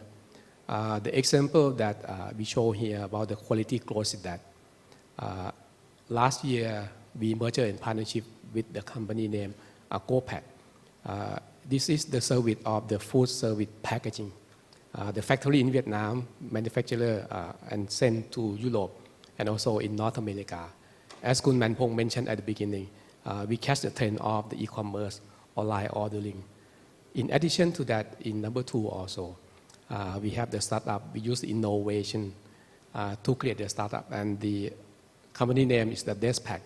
Now it's part of the first round Series A raise funding really successfully. And also Dusi is an online platform. This is to catch the trend of the expanding. And also when we talk about innovation organization, we said that the innovation to innovate into the adjacency business. This is the thing we go out, but it's not go too far, it's go just beyond adjacent of the existing business. But there's an important thing that if we want to grow the business double digit every year, only the core and organic is not enough. You have to find, I would say, we have to break out the existing business to new business. This is the example that SCGP want to show with you is that we merged in partnership with the company name is Delta Lab with the location in Spain. This company produce medical and labware, the blood collection tube, the urine, the swab test, all those intravenous. Those things are prepared, all those things. So this is thing that we go off the core, we go off adjacent. Of course, we are off the core today, but in the next few years, from the new business, it will be the core, and we can grow the business further as we are committed to the public. So this is an example that we go out beyond the core and adjacent. Come back to innovation. As mentioned, we listed October 2020, that time during the pandemic outbreak. We use our innovation to help the social and communities. We asked all the designer, and then we design, as you know, the SCGP field hospital base, because at that time we have a lot of the field hospital, and then we initiate the paper field hospital bed. And as of now, we distribute 140,000 beds in every province of Thailand. This is thing that we use knowledge from the designer. The assembly of the field hospital base, you just do by one person. No any tools, special tool, you just use by hand. And it's helped a lot in the past 2 years. That's one example. And the next example is about the product. You know, Thailand export a lot of the coconut. You know, after the coconut harvest from the tree, the shelf life is only 2 months. But if we want to export coconut, we have to remove the coconut husks. We call the polished coconut. After you remove the coconut husks out, the polished coconut shelf life reduced from 2 months to only 1 month. We innovative the packaging. We use a polymer packaging to pack the polished coconut, and the shelf life extended from 1 month to 3 months. This allows our customer to export coconut to outside Thailand. What does it mean to ESG? Come back to here. In terms of the product life extension, meaning the food can be used, the food can be consumed. At the end, it can reduce the food waste. This helps the world a lot. So this is 2 examples of we use innovation. Come back to the company. Our company divide the type of innovation to be product, process, service, and business model. This is normal. And when we define that, every year we have to talk with all the researchers in research and development that the research, this investment is not the cost. We have to set the mindset like that. But you have to contribute also the cost savings thing like that. So we divide the researcher into 3 teams. The first team is pure research and development. This is all comprising of the we call scientists. When we talk to scientists, they have the formulation or chemical reactions, things like that. Difficult talk. This is the first team.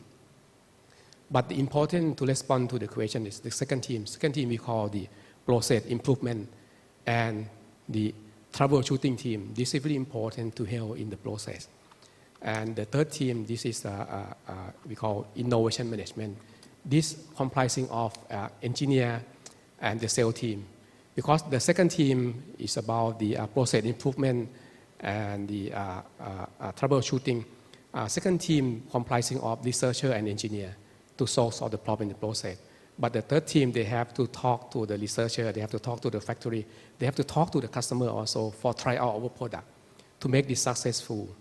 By this way, the second team, process improvement and the troubleshooting, we call the troubleshooting team is the value protection. When we have trouble in the process, so the less that we have trouble, meaning we can make the profit. So the process improvement, we call that this is value extraction to improve from the process. So this is to maintain, that's why we can maintain the short-term performance of the company because this R&D team help a lot. But the researcher and the innovation team, together this team, we call this value creation to the company. And it's quite a bit long. So by this all, we can maintain the short-term performance and also we create the revenue in the future because of by those kind of things. At the end, we have the KPI we call value release from these 3 portions that we help a lot in terms of the managed innovation in SCGP. For this point, I want to add 1 point. We also have internal innovation competition, so-called inspiring innovation every year. In the past year, the winner, they can get roughly $100,000, meaning 300,000 baht, the winner. And every year, this help. Before we ask outsider to call us innovation company name, innovation company. The most important is that the employee inside the company has to know that they also the innovator of the company. We have to build innovation from inside to outside. So in the past few years, we still have the innovation competition, and it's still really important, really good. And the theme and the result of that competition become more impact that I want to share. For last question, it's about the policy support.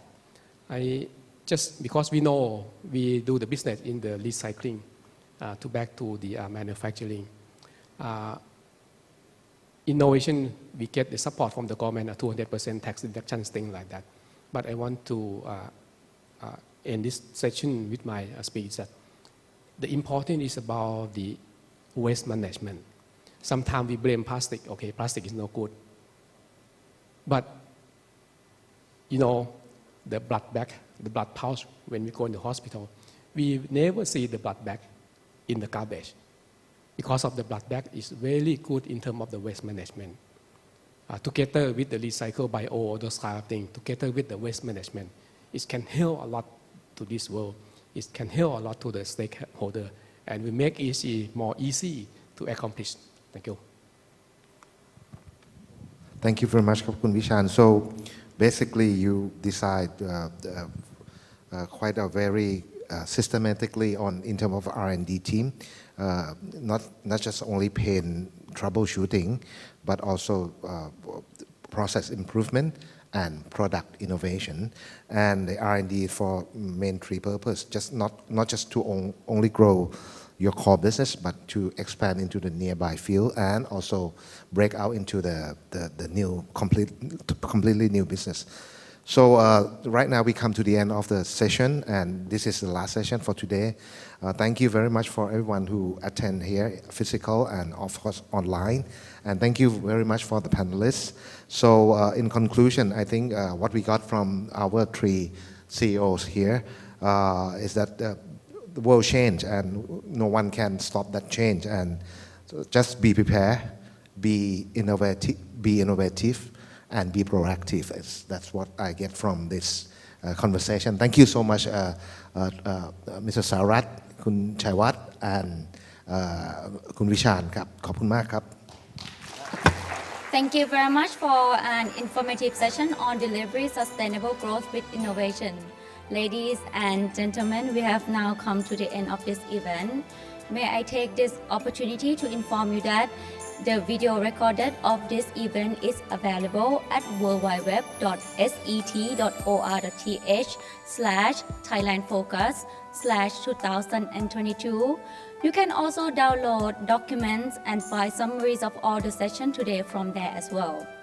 So on behalf of the Stock Exchange of Thailand, I would like to thank you, all speakers, panelists, moderators, and participants for your active participation.